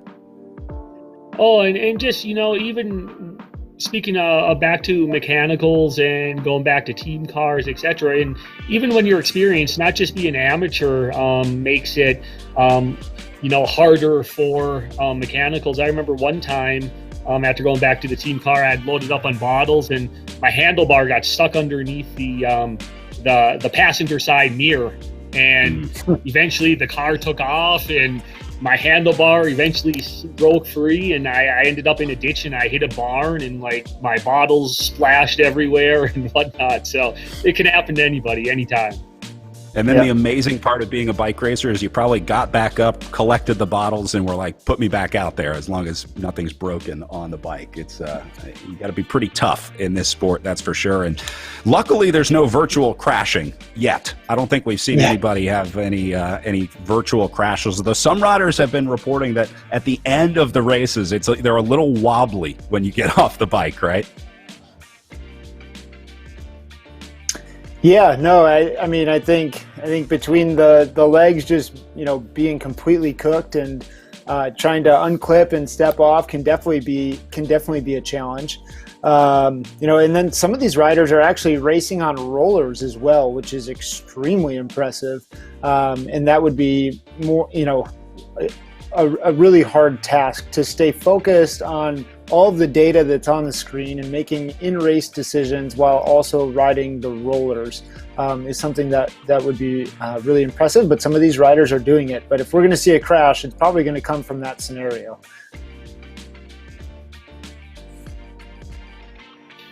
I don't think that's written into the game either yet, Garrett. Yeah, no, and I was wondering, do they... as a racer in these platforms, I know using a trainer yourself, when you're starting to put out these big powers, do they do anything at all to clamp the trainer down or the bike down on the floor just so it's not moving all around when you're putting out some of these big power numbers towards the end of these races? Yeah, there's been some articles that have been put out there, one of which was by Holden Camo, who races for Saris the Pros Closet, will also be on the U.S. national team on Wednesday, but he was one of the first people to talk about how he weighted down his trainer. Saris, who is a sponsor of the league, they have a trainer platform called the MP1 that works with really any type of trainer, but that's really built specifically for trainers like the Hammer H3, which is a direct drive trainer. That is connected to that platform, and then it wobbles or it moves underneath you to give you a more realistic road feel, and then helps to kind of minimize that fatigue and to work additional muscle groups. So people are coming up with different innovations to create a more real road feel and to secure their trainers. I see Jen Real back on the front, had a good ride yesterday. Cecil Lejeune also moving up, the French rider for the Canyon Esports team with, of course, Jackie Godby, always in the mix. And looks like Eleanor Wiseman also sitting up there into third position. All right, well, these riders try and get this sorted on the front. Let's do another little history lesson here, guys, from the virtual tour of the Gila. This next one comes from Dr. Cynthia Bettison. She is a professor at Western New Mexico University, and more importantly, at the Western New Mexico University Museum. It is the home of the Nan Ranch Collection, the largest and most complete collection of Mimbres material in existence from a single prehistoric Mimbres site, and it's also the largest and most comprehensive permanent interpretive exhibition of Mimbres pottery and artifacts in the world. Now, I talked with Dr. Bettison earlier in the week about some of the cool things at the museum here, and this was my favorite piece. She talks about a specific piece in the museum. People really like to see these vessels that they've seen just published everywhere on the internet. When they come here, they get really excited by our corn beer brewing vessels, or what we call the maize beer brewing vessels, because it is something unique to the Nan Ranch ruin. It's a very specific room that was built, we believe, only to make corn or maize beer. It has everything to process it and these huge vessels to brew it in. It doesn't have anything else in it other than things that have to do with processing corn or maize, and then brewing it, and then adding water to the mixture. And we think it's part of a feasting complex where folks came from the hinterlands into various sites in the Mimbres Valley. The one that I know the best is the Nan Ranch Ruin, because I worked there in '81. So that one in particular, and we have the collection here, is still producing information we didn't know, and one of them is that there seems to be a specialized room for brewing corn beer for these hinterland gatherings where people are probably bringing in from outside in the hinterlands. They're bringing other kinds of foodstuffs in, and there's a celebration and I don't know, I guess you could say a really good party with corn beer. How about that, guys? The world's first microbrewery right here, just off the course from where they are. Some pretty cool stuff at the Western New Mexico University Museum. And we'll hear more from Dr. Bettis later on in the race. Meanwhile, this group of four has found themselves away off the front. We watched them starting the break just before we went to that piece with Dr. Bettison. But Rial, Lejeune, Galbi, and Wiseman, your four riders away here, and then Stephanie Sidley trying to lead the chase with Krista Doble-Hickok. This is another great part of bike racing, and one of the things that carries over from real racing into virtual racing, Eric, working together with your teammates. This is a classic tactic in pro cycling where these riders all have the same goal back in the field of chasing down this breakaway. So even though Stephanie Sidlick and Krista Doble-Hickok are technically competitors in the race, at this point they might as well be teammates, because they're going to work together trying to get that to the pace line in RGT to improve their chances of catching this group of four up the road.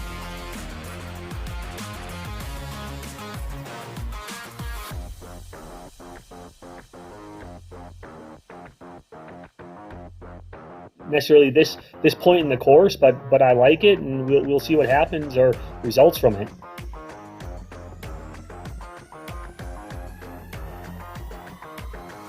Boy, this is now or never for the riders back in that second group. Now, easier said than done to say you just need to close this gap. I mean, if anybody knows what needs to be done right now, it's Krista Doble-Hickok. And you can see looking relatively calm on the trainer. I mean, really not panicking just yet. She knows the gap is still somewhat manageable, so just doesn't want to go too hard, as she doesn't make sure she doesn't want a red line here to make sure that when she does get into that group, she at least has something left in the tank. So, Eric, looks like the field is actually keeping this break of four relatively at bay. This is not a big gap.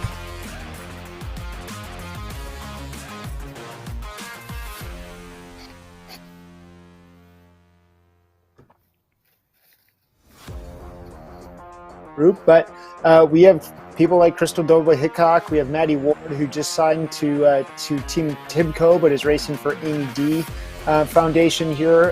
We have Megan Easler, who was another runner. She's from Iowa State University on Project Echelon. She is in the group still. So we have these people that are going to start working together to bring that group of four back so that they can reset the race and and start from ground zero again. So, Eric, a question for you. How, from a virtual standpoint, how do these racers organize themselves in the group to start chasing these 4 leaders out on the front? It's hard enough when you're in person, but how does that occur in a virtual setting? Yeah, that's a great question, and actually the best way to learn how to do that is by doing a team time trial event. So every week RGT runs a team time trial event that you can do with anywhere between 3 and 8 riders, I believe. You can do it at any time, and you submit your time, and they have this weekly competition. But that's the best place to learn, and it does work exactly like it would in real life. The person in front takes the entire effort. They need to have a calculated, pull of, maybe 5.5 watts per kilogram for 30 seconds, and then they need to be able to pull off. So they need to rotate through. They need to do it smoothly. We can't have these huge jumps where they get gapped off. It needs to be a concerted group effort. And so it's a difficult thing to learn. It's easier to do when it's all your teammates and you're communicating with one another. And when you have multiple different teams that can't talk, it becomes much more difficult. Similar to if we saw an international race and we had a French rider, a Spanish rider, an American rider in there, trying to get them to communicate on how they're going to work together can be difficult. Well, these 4 riders certainly working together in the chase as Easler, Double Hickok, Boville, and Matty Ward, the Amy D Foundation rider, tacked onto the back there. Definitely sitting in that slipstream. They have figured out that drafting just like this group before. You see Godby leading the way up at the front. And look at the difference in colors. Godby, the only rider in the yellow zone, Lejeune in blue and green, Wiseman back there as well. So that's a good example of just how realistic the drafting is on RGT in these groups and how well these riders can work together. Gap is starting to grow back to the group for 5th, 6th, 7th, and 8th. It's about 70 meters right now back to this group. They've still got them in sight up the road, but Eric, it looks like this one is trending the wrong way for the chasers here, and we haven't even hit the bottom of the climb up to Mogollon. Yeah, so I mean, it's that rubber band effect. You're going to do what you can to keep them at bay, but you only have so much energy and so much time to overcome that gap and to bring it down. And so, if they weren't able to respond quick enough, work well enough together, that group of 4 who is equally working just as hard and just as efficiently to get away is going to win that battle. The question is, can they sustain this effort, go into the climb, and then maintain the group or maintain the gap, or is one of these folks going to just run away with it, and then we see the other 2 or 3 from the front group drop back, get caught by people working together in the second group, and now we have a good race for 2nd and 3rd place. Coming up on 28 kilometers of racing to go. This is sort of the middle section of Highway 180 here, where it kicks up just a little bit. You can see the average grade at 2.5% right now. So kind of like a false flat out there, Garrett. A lot of times this can be the most painful part of the course. If there's a stiff headwind or a tough crosswind, you got a long 2% false flat gradient, that hurts. I mean, that really takes it out of you when you've been out there for an hour or so. Yeah, definitely, and especially, if the other conditions, if the road's a little more rough, and exactly also where the wind's coming from. If there's a slight crosswind, how the race is shaking up right now almost looks like there would be a big crosswind going on. You have these small little groups, they're sort of riding in an echelon, and they're going pretty hard. So it'll be interesting to see once we get to the climbs, the speed slow down a little bit, if it'll all come back together, or if the front group will continue to ride away. I'm wondering if at some point Krista Double Hickok will try to leave this chase group solo on her own, maybe thinking it's just not working out if we try to ride together, and the gap continuing to grow up to 220, 230 meters now. Back to Krista Double Hickok, so she might have to at some point just go all in on trying to bridge this gap across. although it looks like she is just going to sit on the back of this group. You guys got to remember, Doble Hickok representing the United States at the World Championships this Wednesday. So, Garrett, not a whole lot of time to recover between a 3-day stage race that's going to wrap up tomorrow, Sunday, and a 1-day important race on Wednesday. So maybe Doble Hickok thinking better to try to save some, don't quite redline here this weekend, so she could be maybe a little fresher for the World Championships on Wednesday. Yeah, and as we talked about a little bit earlier in the broadcast, there's, everyone's a little different, and some people actually do well with some racing, and if she can time a recovery pretty well over the next couple of days, sort of take an easy day on Monday, and then maybe some little bit of easier but a little bit of effort on Tuesday, she might be good and ready to go on a Wednesday type race. So there's a little bit of personal preference to that as well that coaches need to consider. That gap is starting to come back down again, though. We're back at 126 meters. So it's getting closed down a little bit by this group, and it looks like they're rotating through pretty well and pretty smooth now. So maybe it just took a little while for them to get in a rhythm, figure out their position in the group, understand who's going to rotate through and when, what kind of lengths they should be taking those poles at. But we'll see. I mean, they're not the rubber band hasn't broke yet. They're still hanging in there really well.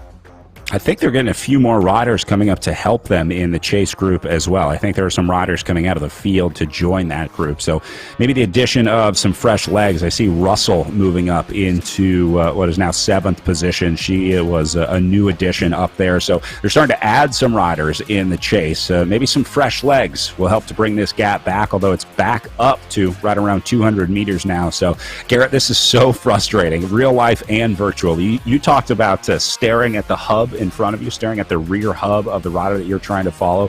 Very similar to watching a group go away up the road. It's really tough in virtual racing mentally to be putting in this effort and then watching this screen, and the dots are just getting smaller and smaller and smaller up ahead of you. Yeah, definitely. And there's been so many times, where you just work so hard and you're either slowly closing the gap, or else there's been times where you actually close the gap, you finally catch the group, and then you go up a little rise, and you've been on the limit for so long, and then you hit that little rise, you get popped straight out the back again. So you hopefully, if these individuals, if they catch the lead group, hopefully the lead group, doesn't go up a hill or put down a steady effort so that they can actually stay in there and not get popped once they get right back on.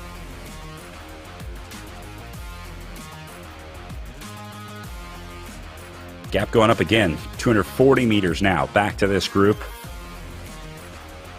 But look at the zone, Doble Hickok in the green zone here, so I don't know that she's really driving the pace up here at the front of this group. It's going to take some other riders to take charge, because you're not going to close this gap in the green zone, Eric. Even though the riders up the road are still in the green zone, not riding too hard, the chase group is going to have to go blue or orange, somewhere in there, like maybe 40-50% of your effort just to close down that gap. Yeah, no, right. I mean, if you're gonna close down a gap, you have to do a bigger effort than the people in front of you are doing. And so even if they're sitting in the blue and green zone, like you said, the people behind are going to have to go orange and teeter into red to get that gap closed down. One thing I missed it. Go ahead. I missed that maybe we didn't talk about was Elena O'Mara is not in either of these groups, is she? I don't know where we lost her, but that's a big story for us right now. Yeah, O'Mara on the podium yesterday in 3rd place, but missing from this front group. It might have been a technical issue for O'Mara. We had a camera on her earlier, and we lost that camera, so we'll see if we can figure out what happened to Elena O'Mara back in the group. But yeah, good observation, Eric. One of the top riders in this field missing from either the front group or the chase group as Elena O'Mara comes up MIA here with 24 kilometers to go. And interestingly, similar to how the guys' race played out, the crit winner, Tom Thrall, won both the crit and then today's race. And And we look at Godby, who won last evening, and she's riding really strong right now. We haven't hit the hills yet, but we'll see if it plays out similar to how the men's race played out. Yeah, this goes back to what we were talking about earlier with recovery and training and stuff like that. When you're good, you're good. There's also something to the confidence to be built in a few days of good racing before the World Championships this week. So Godby maybe just looking for a little mental bump to show herself, hey, I'm still on top of it. I'm on good form. I have good fitness. And give herself that belief that she can ride with the best in the world this week. And I just got a message here, Brad, from one of our viewers that O'Mara and Mallory, so one of them is, it's actually Frank Cundiff, is with Mallory McCrosty, and they are chasing together. They're off the back, about 800 meters back, trying to get back to this lead group. So interesting enough, still in the race, chasing on, but they missed out on a move somewhere on the road.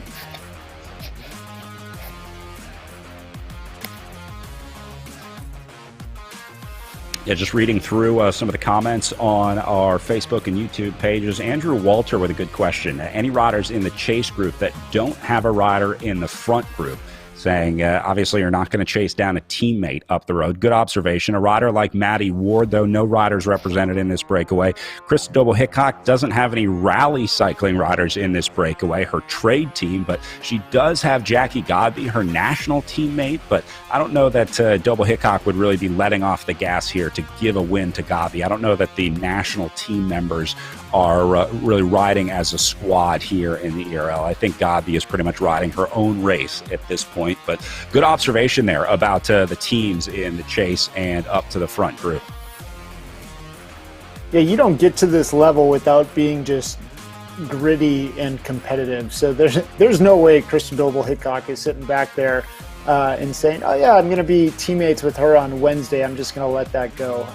That's not part of her DNA. That's not how she got to become a professional cyclist. That just doesn't go through our minds. You want to win every single day. You go to the line and you expect big things of yourself, and you want to win. And I think it's more of a matter of how the race played out than letting somebody up the road.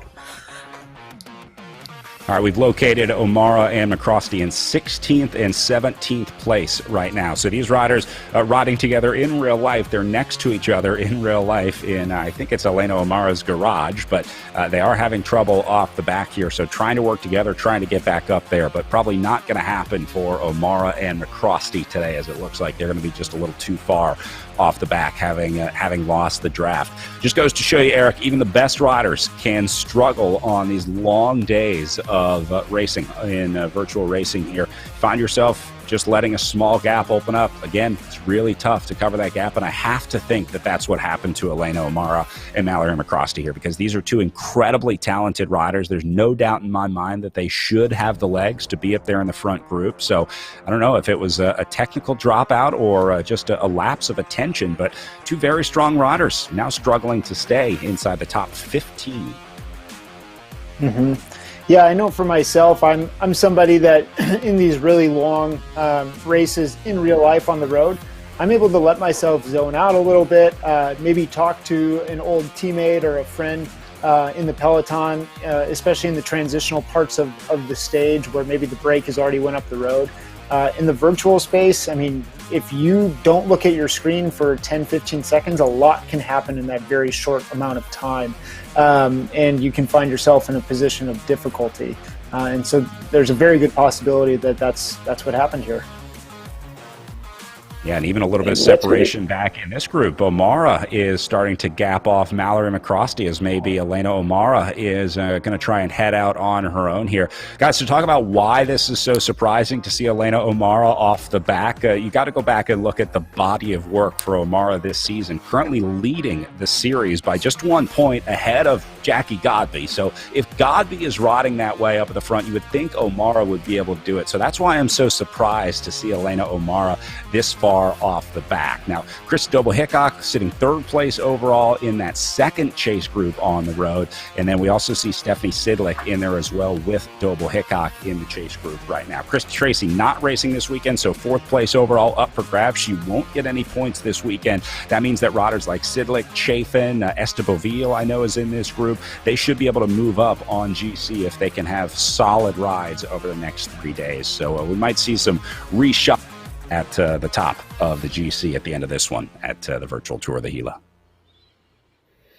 Yeah, and it'll be interesting to see if, we're getting about 10 kilometers from the base of the start of the climb. And maybe Omara can pull back some time. She's a collegiate runner, or was a collegiate runner. So that might suit her pretty well, doing that final climb and claw back some time. But last I looked, she was closing on almost a kilometer behind. And that's pretty far and in a pretty big ass in the final 20K here to pull that back.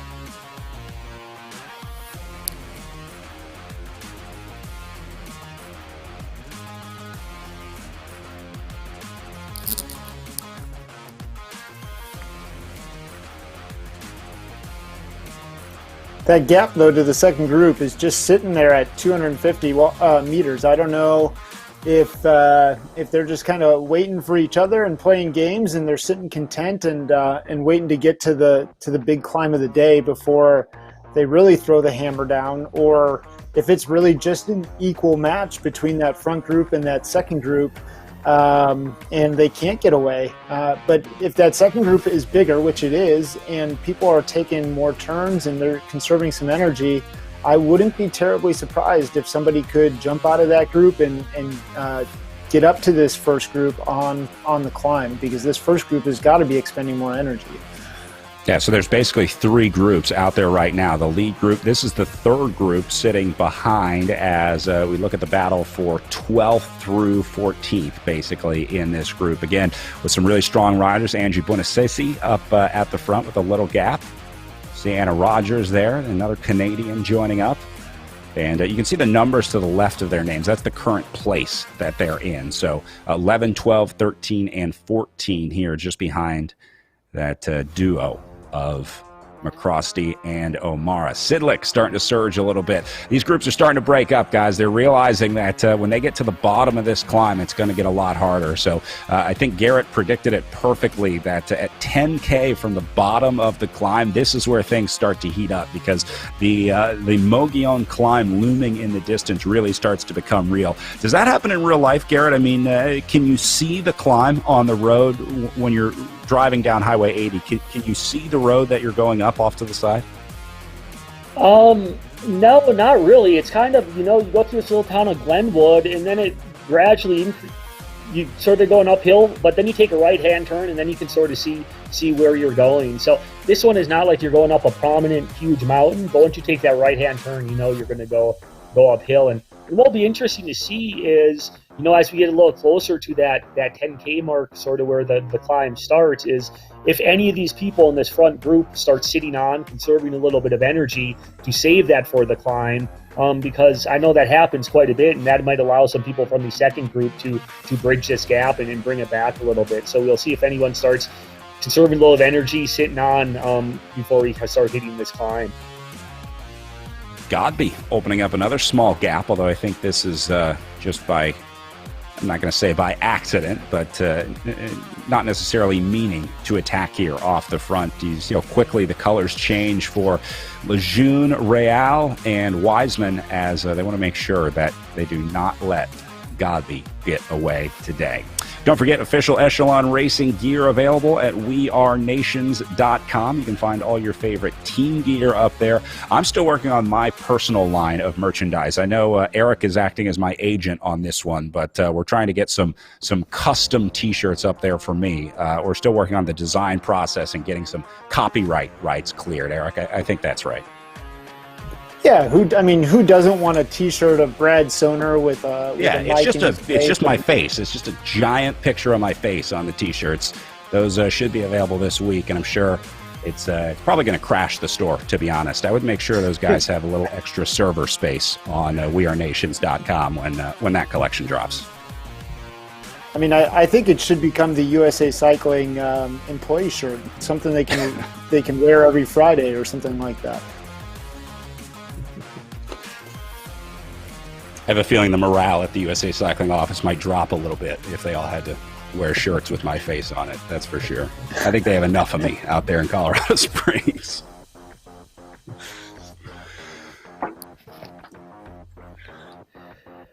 So, in sort of speaking of gear, Eric, if we might have some people who are not really that familiar with this e-racing, they may want to get involved with it. So, what type of gear would an individual need to get if they wanted to start this e-racing? Like, what do they need so that they can show up and do a race?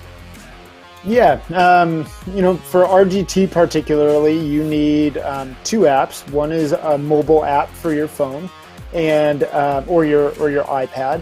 And then another would be your screen app, which you can put on an iPad, an Apple TV, or other smart TV device, or your PC.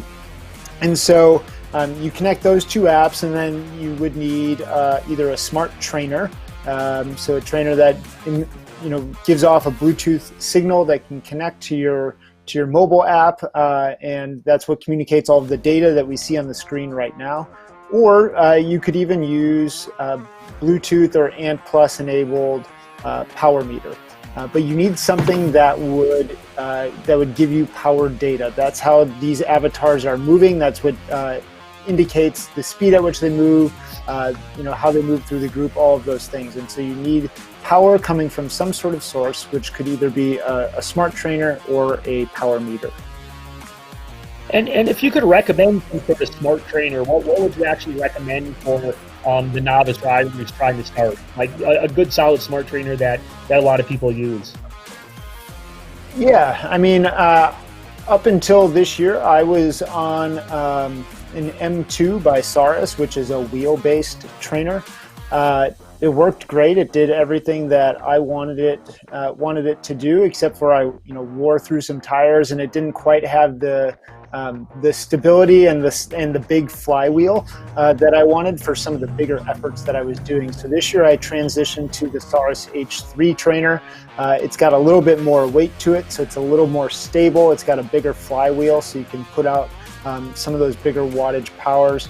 And then it's direct drive, meaning there's really no power loss between your tire and the roller that it would normally be on a wheel-based trainer. Your chain is directly connected to the trainer itself, and so there's no power loss, and there's a lot more responsiveness in the data transmission. But starting with a wheel-based trainer isn't a terrible way to go, and it's definitely feasible to train and compete with that setup. Yeah, we should say, too, it's pretty amazing how the technology has changed in the fluidness of the trainers over the last few years. If you've been on a trainer maybe 10 years ago, you tried one of the old analog trainers, the experience on a trainer is a lot different. And there's also all these accessories that you can get now. They can link it with the fans, and you can have the wind blowing on you. A lot of riders put the trainers on what's called a rocker board that allows you to rock the bike side to side, just like in real life, if you like to stand up and get a lot of movement on the bike. So, yeah, there's a lot of stuff that you can add on to the trainers, but it really is a new experience. Just over the last few years, this technology has really come into its own. We've seen a rapid development over the last, I'd say, 5 years. So if you've ridden a trainer before and maybe didn't enjoy it, give it another shot. Try it with a smart trainer linked up with one of the apps, because it really is a much different experience than the old days of just trying to rewatch an old Tour de France stage while you were sitting on a trainer in your living room. The interactivity helps a lot. This is Claudia Behring off the back. Now, she was with that group of 3. She was up with Beauville and Russell, but now finds herself stuck in 10th position here. So that second group starting to fall apart a little bit. Here goes Stephanie Sidlick. She's probably going to go right by her here as, again, Behring going backwards, Sidlick going forward. So tough day here for Claudia Behring as Stephanie Sidlick, the slow, steady star of the Echelon Racing League, finding herself front. It's a classic story, right? The tortoise and the hare, as Sidlick just staying calm and waiting for her time to make the big move. Yeah, and with the holidays coming up, great gift ideas. Someone getting smart trainer, some of these accessories, and you can get your Brad Soner T-shirt, and you have all your necessities you need to compete in the racing. Those are the stocking stuffers, the T-shirts. Obviously, the trainer goes under the tree.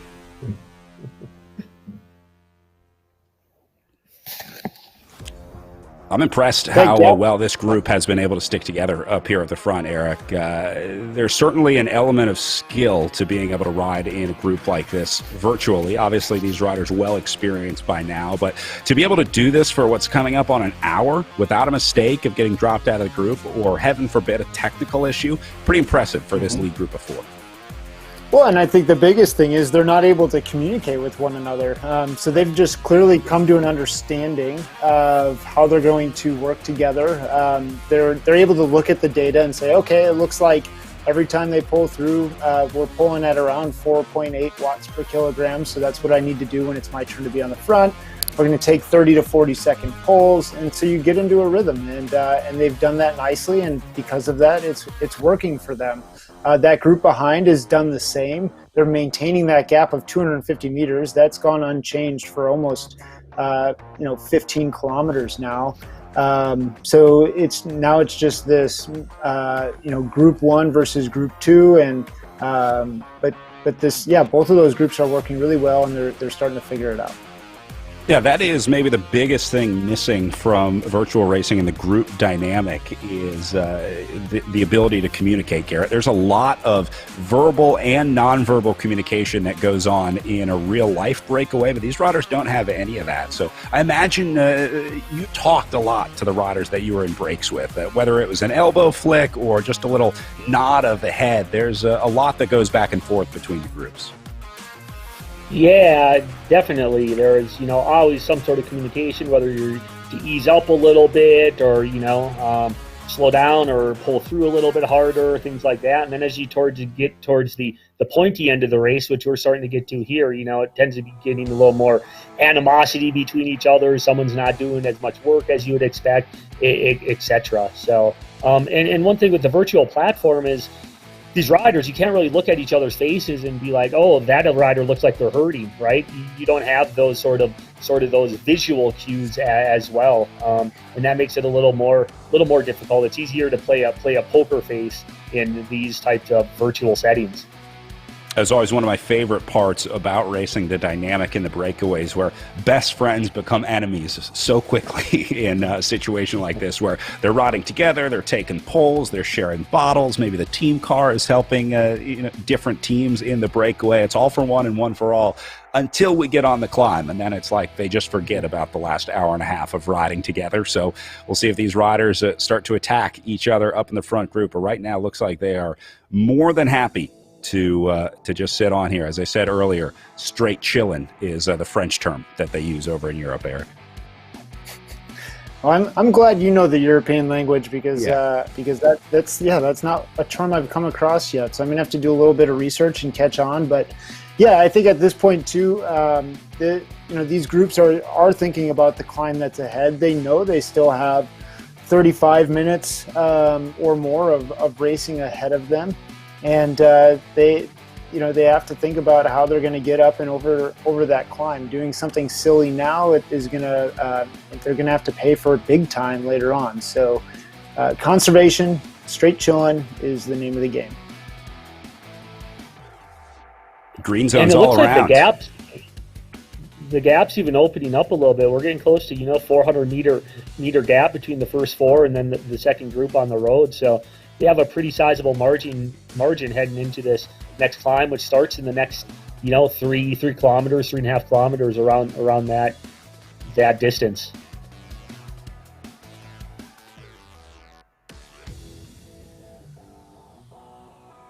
Erica, question on YouTube about the different zones of power that we're seeing. We saw the different levels of power up in the upper right-hand zone. They're asking about how those are calculated for each individual rider, if it's unique to the rider or if it's just triggering a wattage to change the power zone that they're in.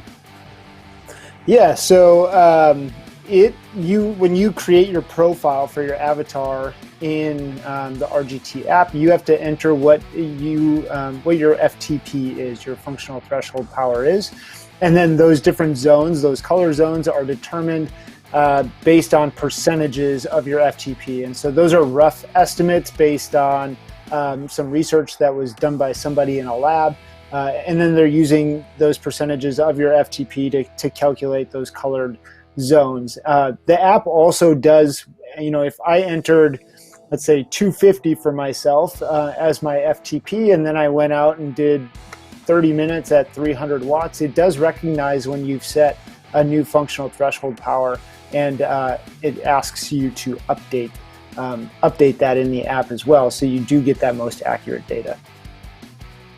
Yeah, and for the pros, there's also a verification process that goes on both with their weight and the devices that they're using to register that power, to make sure that we're getting accurate readings from all the riders as well in these power zones. So you can trust that in the ERL, these are going to be pretty accurate, because the riders do their weigh-in before the start, and then obviously they have to calibrate their power meters and trainers to make sure that it's accurate data coming in. Big part of virtual racing, an important part of virtual racing, to make sure that there's no technical advantage for any riders out on the road. It's sort of trying to level the playing field, making sure that there's no variance in some of those events. Mm-hmm.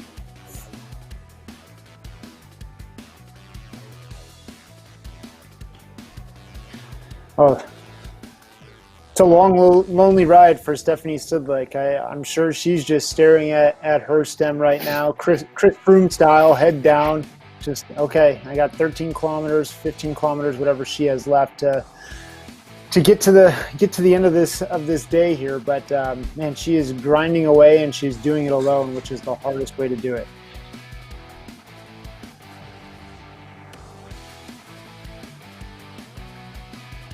So this is the group that Stephanie Sidlick just left, as she moved up into 10th, leaving behind Rogers. See if there's anyone else in here. We saw Claudia Baring earlier. And is it just 5, or any riders behind? No, it looks like just those 5. So, all right, pretty big gap back there as well, from, we'll say, 15th place back to 16th. So really starting to see the groups form out there, guys. Everyone linking up with a rider out there except the solo Stephanie Sidlick.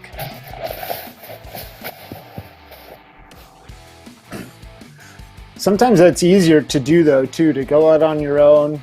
You know what you're feeling, you know what you're capable of, and it can be difficult sometimes if it's not smooth in the group to sit there and rotate through and participate in the group rotation. So if that was the case, if it wasn't smooth, if it was kind of punchy, it might have been easier for Stephanie to go off on her own, just find her zone and ride at a steady state. That might be better for her.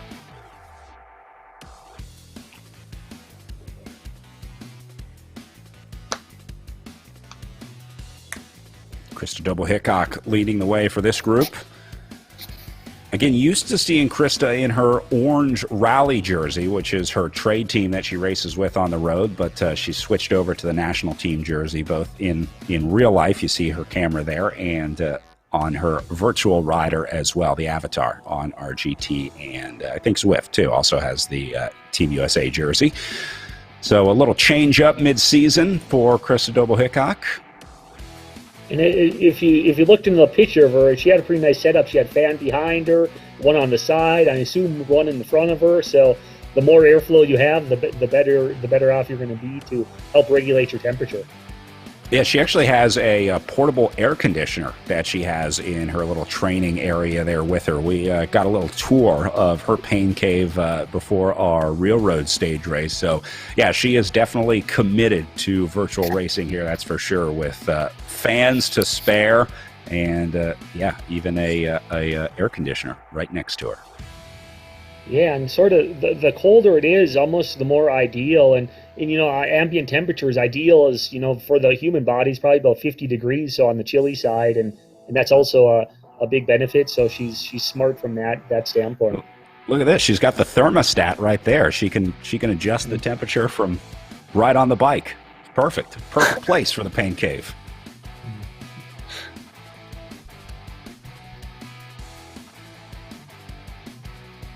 All right, back up to the lead group with Godby, Weissman, Lejeune, and Real as they hit the 10-kilometer to-go marker here, which means they're going to start climbing here pretty soon, Garrett. You see a small uptick in the elevation profile up in the top right corner of the screen, but it's going to get a lot steeper here real soon in the next couple kilometers as they approach this climb up to Mogollon. And if it's anything like what we saw in the men's race, this group's going to break apart. We talked about the plateau. There's a first section of the climb. It flattens out a little bit, and then the second section goes all the way up to the top and to the finish.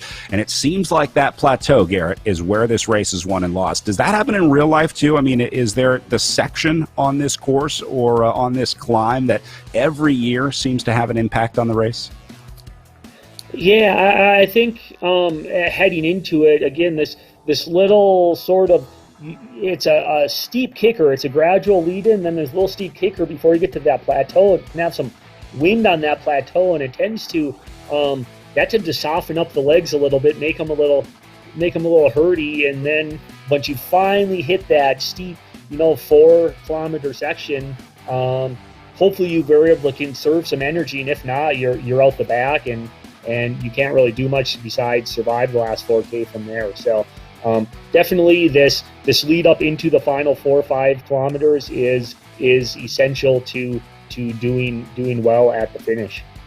All right, before they get to the bottom of that climb and it really starts to tick up, I want to take a couple seconds for one more history lesson here. This was another really interesting thing I found from my time talking with Dr. Bettison. We got to talking about the trophies that are awarded here at the Tour of the Gila. They have very special trophies that the riders get every year, including our virtual riders here at Tour of the Gila. Dr. Bettison told me a little more about those. Well, that's the reason that they survive is that many of them are found buried as a last final function of the vessel, to be buried with the deceased. And it's not just vessels. Sometimes it's, or vessel, I mean, members, folks can be buried anywhere in their life with a particular vessel, mainly a black on white, which is what is captured everyone's imagination, and is what they'll get a replica of, the winners of this Tour of the Gila. Pretty cool trophy to take home. Garrett, I'm sure you saw some cool trophies in your career. Anything stick out in your memory as a favorite award or trophy? There's animals, there's beer, there's... I gave away a chair once as an announcer. Did you have any favorite prizes in your time as a pro? You can't go wrong with beer. Beer is always a good prize to go, and that's why the Mimbres culture is pretty cool, right? They made their own corn beer, so maybe Tour of the Gila one day could start handing out corn beer for along with these cool trophies. Eric, I know you worked closely with Jack Brennan, the race director at Tour of the Gila, to get, you guys did another virtual Gila earlier in the year, and the winners there got the real-life trophy. We saw a picture of them there in the package. Pretty cool to be able to bring that into, that element of real life into virtual racing here. Will the winners of these races get trophies as well? Yeah, we didn't work that out yet. I don't know if it's a possibility or not. It was definitely something extremely special that we were able to do that earlier this spring, and I think a big thing behind that was it was a symbol of hope. It was a symbol of normalism during some really difficult times in the beginning of quarantine, where there was a lot of questions being asked by a lot of people. And so it was something extremely special that we were able to do this spring. I don't know that we're going to be able to do it again for this event, but definitely a really great opportunity for those riders that competed for those trophies earlier this year. Yeah, pretty cool members designs, handcrafted by Potter's Robin Parsons and her husband, Fred Pineda. They do those custom trophies every year. So just another reason to get back and race the Tour of the Gila once this pandemic is behind us and we can get back to some in real life racing. Certainly this one worth making the trip for. All right, back up to the front. Looks like Lejeune taking over in pace setting up in the front group of 4 with Real, Wiseman, and Godby. A little bit of a gap here as we're getting onto the climb at 8% gradient there. So looking at the distance to go at 7.7K. Real in a little bit of trouble off the back here. We'll see if she goes into a deeper zone to try to get back on. But the other thing you have to be careful of here is that you don't panic too early, because 7.6K, Eric, whether you're climbing or not, is a long way to go to the finish. So it might be easy to go too deep too early and then find yourself off the back. Maybe better to just try and hold on to 4th place instead of completely blowing up and finding yourself outside of the top 10. Yeah, you've got to be smart. You've got to know your body. She still has a really nice gap on that chasing group. So if she can just find her zone and then settle in and keep pushing the pedals hard, she might be able to make it and secure a 4th place here. It looks like those 3 are climbing away from her, but you never know. Sometimes just that transition from the flat to the hill can be extremely difficult. And then you re-find yourself, your legs feel better, and maybe she's just having that moment and will be able to come back. But I don't know that that's gonna happen as this group of 3 continue to ride away. So again, picking up 3,300 feet of elevation gain on the course today, Garrett, and they've probably knocked out less than 1,000 at this point. Yeah, and they're getting here to they're on this little steep section, and then they're going to have a little level section before getting to the final part where it's sustained over 10% grade for the last 4 kilometers or so. And it's interesting to see Wiseman here was sort of yo-yoing off the back just a little bit ago, and now she's going to the front and putting Lejeune in some difficulty. With this one is top 3 falling apart pretty quickly up here at the front. As Wiseman in the red zone here. You see the color bar below her name. This is a long effort, but everybody responding into red, and I think Real is going to let off the gas here, just like we were talking about. You see she's not really panicking to get into that orange or a deep red zone. So, yeah, just trying to defend 4th place from Christopher Hickok behind her, who is going to be there pretty soon if things keep going the way they are. You see the distance slowly ticking away back to Christopher Hickok, so we might see a good battle for 5th place changing a little bit up there. Now, Godby is the next to attack on the way up the climb here. Boy, back and forth riding from this front group. This is really good racing, as it was 4, and now down to 3 with this group breathing down there next, trying to catch Jen Real in the gap. And it's great to see the international flavor in the top 3 up front as well.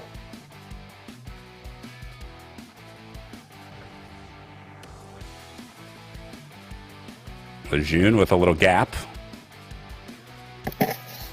That's like the start of a bad joke. An American, a Belgian, and a French woman find themselves in the breakaway. How would that joke go, Brad?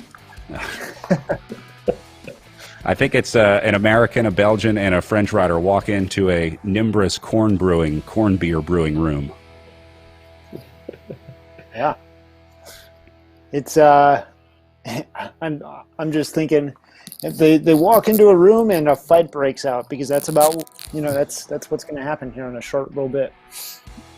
Yeah, if there were any friendly terms in this group, those are very quickly being thrown out the window, especially as the attacks start. So, yeah, if these riders were able to communicate and there was any sense of friendliness, you can be sure that that's gone now, as we now see Esther Bovia, the Canadian, up on the front of, again, what is the chase group, sitting with Christopher Hickok in the battle for 5th, although I think it's going to become the battle for 4th because... well, Real getting back up there. She was down to like 200, 300 meters, but now getting back up to 400, 500 meters for Real. So maybe redoubling her efforts here. She might be able to hold on to 4th place today. Yeah, I feel like out of these three... Sorry about that, guys. In the front here, out of these 3 in the front here, Godby's looking pretty strong, and so is Wiseman, but I think based on results of yesterday with Godby winning the criterium, it'd be hard to bet against her.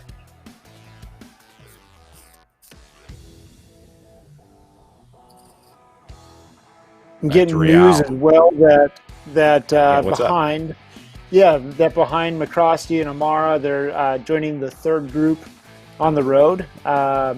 So we'll see what that means, and if they're able to limit some losses there too. But the group behind has swelled a little bit, and maybe that'll be enough to lift their effort and move them closer to the front of the race.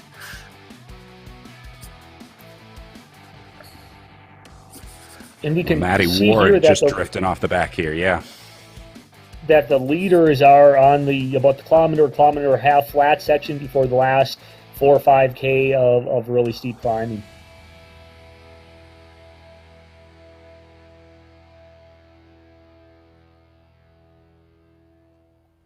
All right, back up at the front. Pretty much all locked in here, wheel to wheel for Godby, Wiseman, and Lejeune. But still no huge efforts out of this group right now. You see all three of them in the green or blue zone.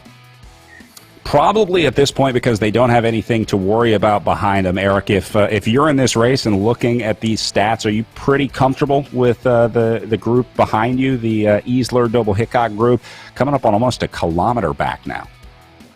Yeah, no, I mean, right, Godby's looking for the overall, to win the overall for this race, and the other two are certainly going to be looking to contend for the stage. And so they've got to be happy. They just need to keep working together, get closer to that finish, and then start throwing punches at that point in time. But there's no reason for them, unless they're feeling really good or not at all confident about what they can do towards the end of the stage. There's no reason for them to attack one another. They might as well stay that group of three, work together, and keep it in a relatively comfortable zone. Garrett, I know you've been inspired by watching the racing. I've got good news. There's an Echelon Racing League amateur league that you can jump in. I know your pro career is past you, but if you want to give racing a try, check out the Echelon Racing League amateur series. They're running an amateur series of all of the races that the pros will do. Top 10 riders from each amateur race get a chance to race in the pro race. So if you're thinking about getting into racing, you want to test yourself against some other riders, give the ERL amateur series a shot. You may find yourself in one of these pro races one day. Pretty cool opportunity to get called up the ranks. So, Garrett, it's not too late to redouble your career. Get back into it. I don't know if your UCI license is still valid, but I'm sure we can get that reactivated. Is there a sub-amateur league that I could participate in? That's my league. And the armchair league? We do have categories 1 through 4, so people are able to go and select what their current fitness in watts per kilogram FTP is, and then race against riders of similar ability levels. So, we tried to make it as accessible for all people of all ability levels, and we truly, we want to build the community around virtual racing. Yeah, I'll have to see if I can get my fat bike on the trainer. No, but it's definitely interesting, and it's great just to the benefits. I think, especially having 2 kids, and like I was saying yesterday to my wife, you can come down into the basement and hammer for an hour and be done, and that's a very convenient, great thing to do. So it's a great opportunity for a lot of people out there. Double Hickok separating a little bit up here on the front. Chris Double Hickok is another good example of a rider who really learned the advantages of riding on a trainer, even as a professional. She was doing most of her training outside. For a lot of riders, it's as much as they can to ride outside. But once you start seeing the effects of training on the trainer, and you see how targeted and efficient riding on the trainer can be, because you can nail your workouts exactly what your coach is sending you. You can set these pre-programmed workouts where it adjusts the resistance on your trainer. So it's a much more targeted training when you're riding on the trainer. We're starting to see a lot more riders move to it by choice and not just by consequence because it's cold out or there's snow on the ground or whatever the issue is with riding outside. We're seeing riders instead choose to ride inside, Garrett, because they can sort of watch those numbers a little better. You can share the data with your coach, and it just allows for a more controlled training environment. And yeah, so this is actually a good question for Eric. And when it comes to training for these type of events, what does the average athlete, esport athlete, do they spend most of the time on the trainer, or do they prefer to ride outdoors? I'd assume you have to spend a fair amount of time on the trainer, getting used to these platforms. Yeah, I mean, and I think it depends what your preference is. For myself and for other people in my position that race in real life, they're doing a mix of both. They're getting out to maybe do their intervals or to do their long rides, and then picking and choosing workouts to do on the trainer. So I probably in the regular season when the weather's nice, I'd maybe ride the trainer once or twice a week. On some specific workout days in the winter, probably five times a week, and only get out once or twice, depending on what the weather is. So, and then there's other people that haven't left indoor riding for 6-8 months. Like, that's all they do. And esports is their discipline of choice. And so that's where they spend the majority of their time. But I don't think there's one way to do it. I think there's multiple ways to achieve the same goal.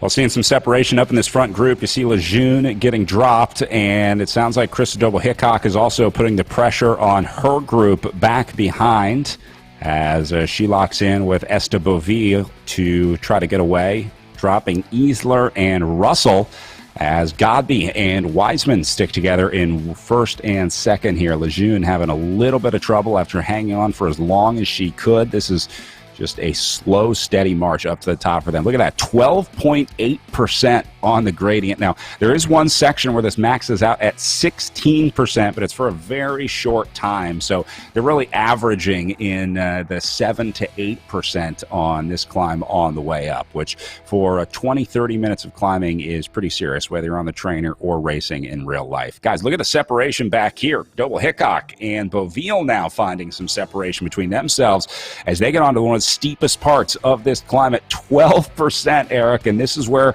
you really show your strength on a course like this, and Krista Doble-Hickok is looking great right now. Yeah, and I mean, riders might be approaching this two different ways. We can see that that Krista is out of the saddle, pretty high cadence, just going back and forth. Some folks might be sitting in this low gear, just spinning at 100, 110 RPM, and I know Megan Easler, she's a big gear person. She likes to grind in a smaller gear or a bigger gear and a lower cadence. So either way, regardless of how you do it, it hurts. There's no way around that. Well, and obviously riders looking for every little advantage they can get. I saw on Twitter yesterday, Krista Doble-Hickok was talking about her bun falling out in her hair. Actually, during the race yesterday, her bun up top was coming undone. So I noticed today she switched to the ponytail. Marginal gains, just one of those little things that you don't really think about, but those little interruptions can really affect your focus on the road. So you want to make sure everything's just right, Garrett. Everything's perfect so that you're comfortable on the bike, and sometimes that's choosing the right hairstyle for a day of racing. Yeah, and that stuff, it does make a huge difference. You don't want your hair in your eyes, things like that, and everyone has their own little things. I know some people are always fiddling with their cleats and trying to get the optimal cleat adjustments. For me, it was my saddle. I always wanted the saddle to be my optimal, up-down position. So everyone has their little quirk that they're trying to optimize their comfort. Coming up on 2.5 kilometers to go now. And if these two riders stay together all the way to the top, it's going to be tough to make a call between one of these two in a final sprint up to the line, so we'll just wait until they get there. You can also get a good look at the scenario on the map up in the top right. You can see those little white dots. Those are the other riders on the course. So we're looking at Jen Rial right now in fourth place. So you see the front group to the right of her on the elevation graph, and then Doble-Hickok to the left of her on the graph. And you can also see Doble-Hickok behind her in the third-person view here coming up quickly. Only about 60 meters back to Jen Rial. So things keep going the way they are. Wouldn't be surprised to see Krista Doble-Hickok move up into fourth place.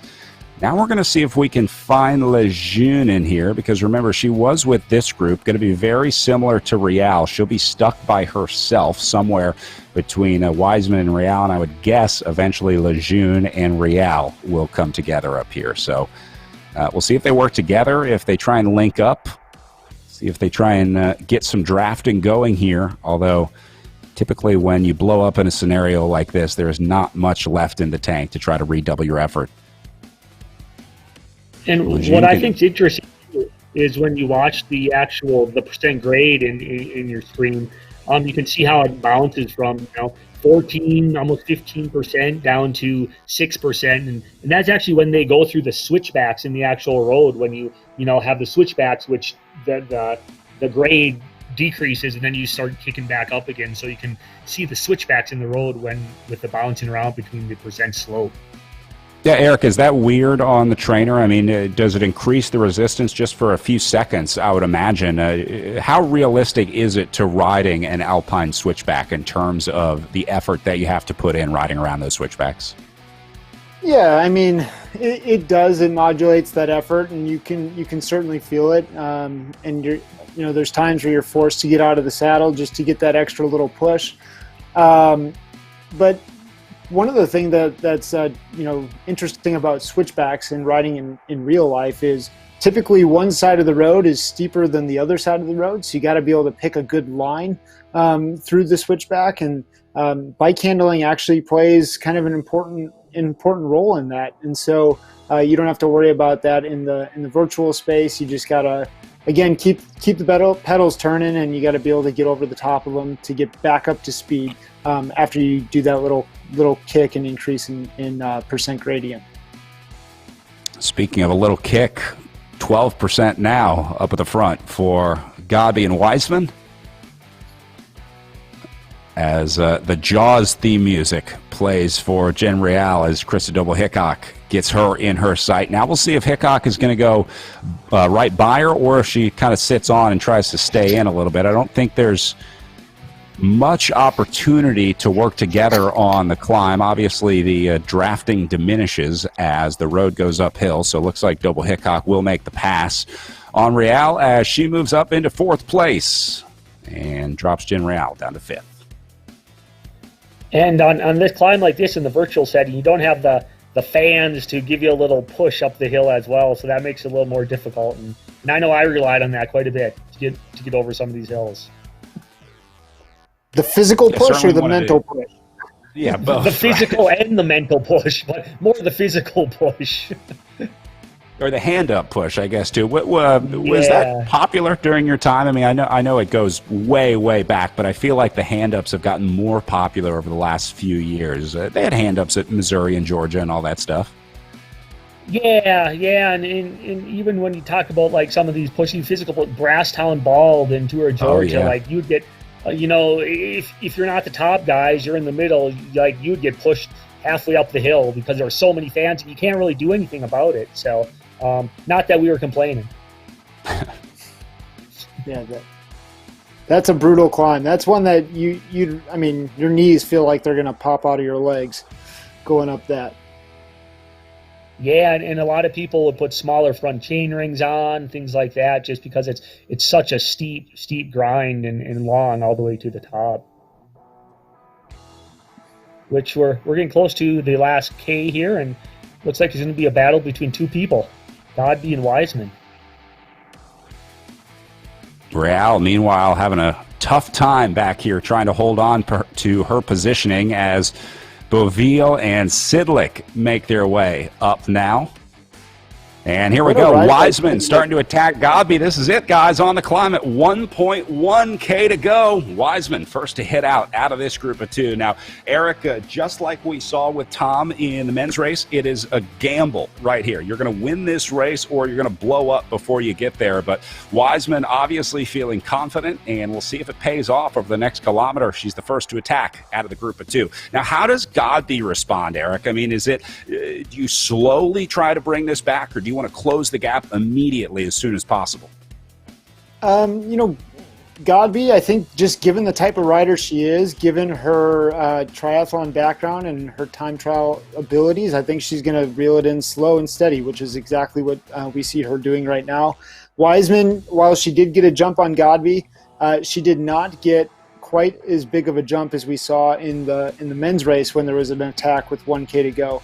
And so now they're back together, and either Godby comes over the top or she trusts her legs for the finish, and we just have a 2-up sprint. We'll see what they decide to do. All right, back together. That was a nice little attack put in there by Wiseman, and we'll see if Godby can respond here.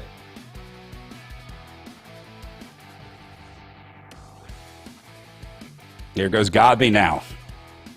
I love this. Just like real life racing, there's this element of back and forth, right? Of, oh, you think you're strong? Well, wait until you see this. There's some mental games that go on in these climbs. Just like when you attack someone and go over the top of them when you make the pass. So we'll see if Wiseman tries to put Godby in the box here. But this has turned into a really good battle. This is fun to watch with Godby and Wiseman here. Yeah, and if I'm Wiseman, I'm just going to sit on Godby's wheel and me too, wait. For sure. Wait till the perfect time. I mean, she's got 400 meters, so wind it up, find your exact gear you want to be in, and then sprint like heck for 400 meters. You just got to go. And I think the key here is just not to go too early.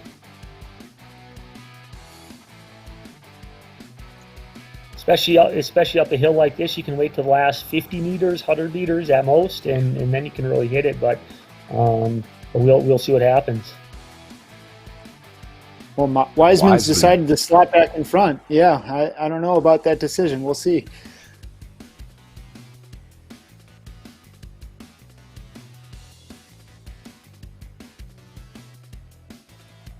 Now, sometimes you find yourself in this position, and it's tough to get back to the second spot because the game is keeping you at the front. You don't want to drop your wattage too far because then you risk getting gapped off the back. So maybe just looking for an opportunity to try to drop back a little bit as they go inside 200 meters to go.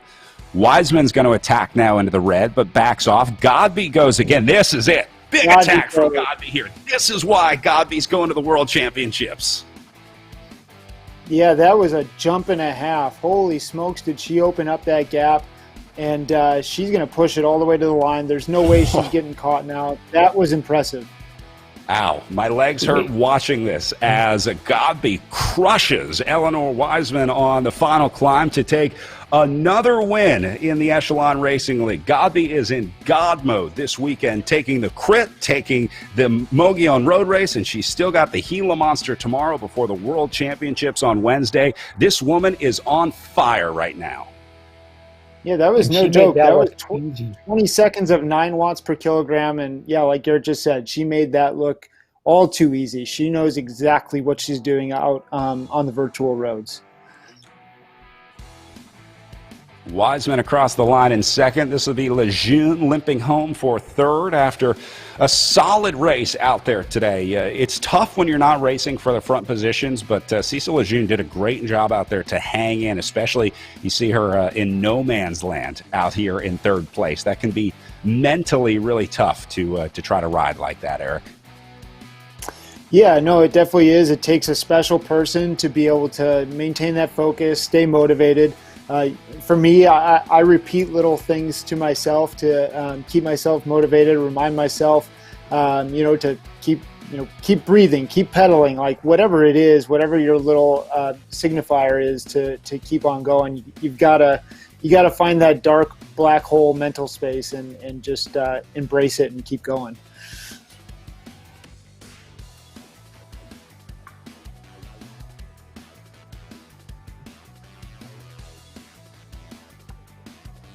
Back to Chris Doble-Hickok, finishing up her final few hundred meters.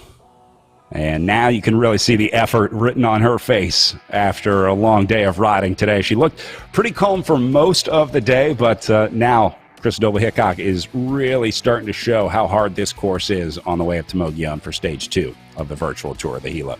Here's Lejeune on the way in for third. And you can see 130 meters back to Double Hickok, so no threat of her being caught here, Eric. Yeah, no, and it's just one of those finishes where you can see the finish line for so long. You just want it to be done. Every pedal stroke hurts. You're just like, come on now. Get me home, pull me home. But nice job to Cecil Lejeune. Heck of a ride today. She should be super proud of that and her ability to keep pushing solo. And I would say the same to Krista. She found herself on the back foot. She believed in it, and she was able to get rid of her group and bridge across and catch some competitors on the road and finish in a nice fourth place here.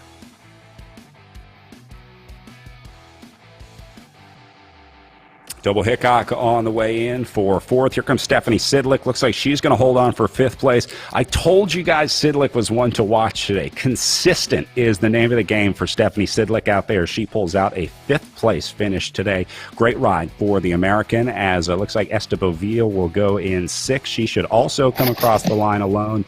And then some pretty big gaps to Isler and Real. So this one really blew up out there on the road. But, Garrett, this is what it looks like in real life. I mean, it's ones and twos coming across the line up in Mogollon. Yeah, definitely. And a lot of time you're just, you know, unless you're competing, you know, top 5, top 10, the rest are just trying to survive and get to tomorrow. So maybe even save the legs a little bit. It looked like maybe Lejeune was doing that towards the end, where she knew she was going to get third, so she just sort of backed off and is saving it for tomorrow. And we'll see a lot of these same players out there tomorrow, as the course is sort of, you know, similar, and even a little more difficult. I can tell you that Megan Isler is going to be, she's going to be happy with this ride. She was nervous about today. Relatively new to bike racing as well, just coming to it from a collegiate running background. So she was asking a lot of questions last night, and she should be proud of that ride for sure.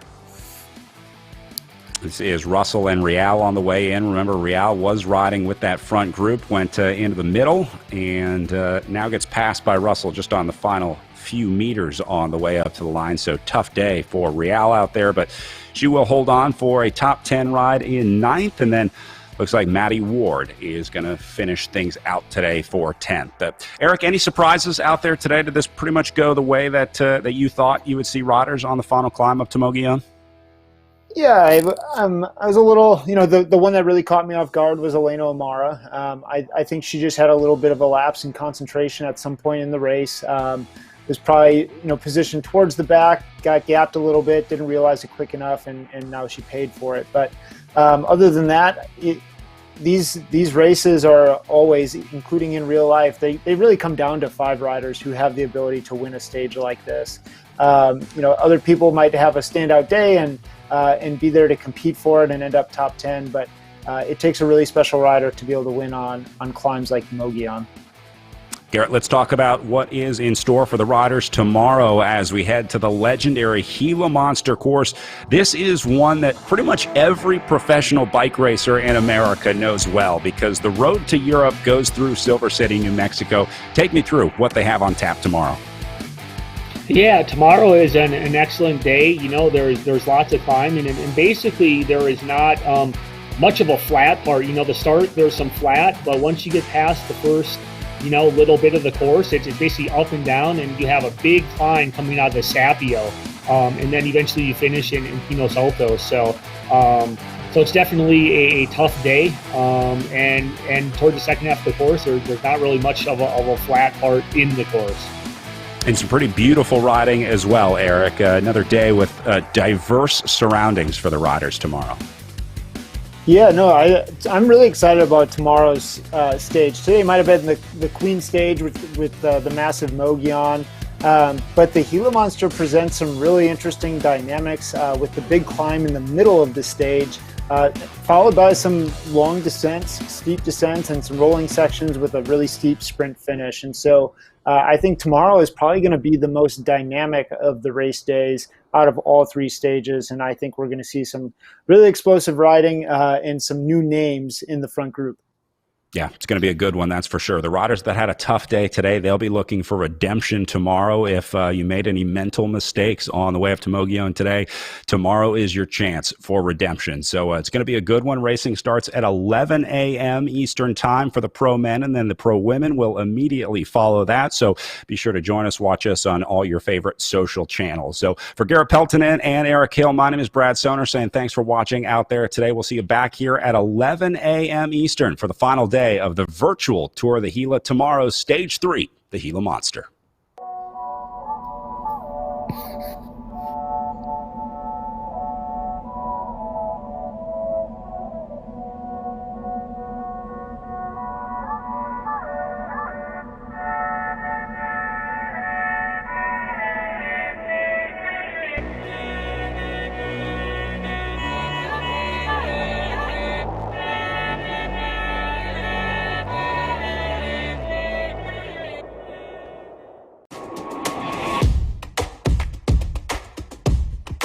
Normatec recovery systems give you a high-tech compression massage for warm-up pre-workout and recovery post-workout. The technology is very safe and is used by a broad range of athletic types and really any fitness enthusiast looking to get the most out of their workout. The whole idea is that we're using air compression to help increase circulation in the body. We wanted to mimic physiology, the way the body moves fluids. We went ahead and took a lot of those principles and put it into a system that you can use on your different extremities and your hips as well. Normatec has been an industry leader in pneumatic compression, providing improved mobility and profound healing for thousands of patients. We continually work with researchers to study and develop the effectiveness of our technology. It's all about creating that community space where people have a conversation around recovery and start really challenging their beliefs in what is possible and what they've known and maybe what could be.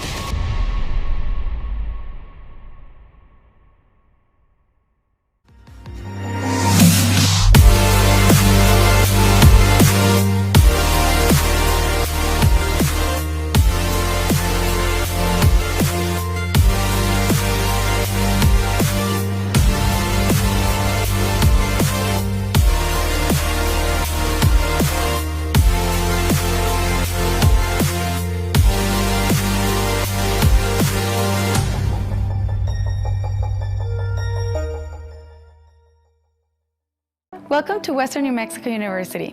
I'm Student Government President Brenda Hernandez. WNMU was founded more than 125 years ago in Silver City, New Mexico, minutes from the Gila National Forest and endless adventures. As New Mexico's only applied liberal arts and sciences university, WNMU offers over 70 areas of study covering every interest.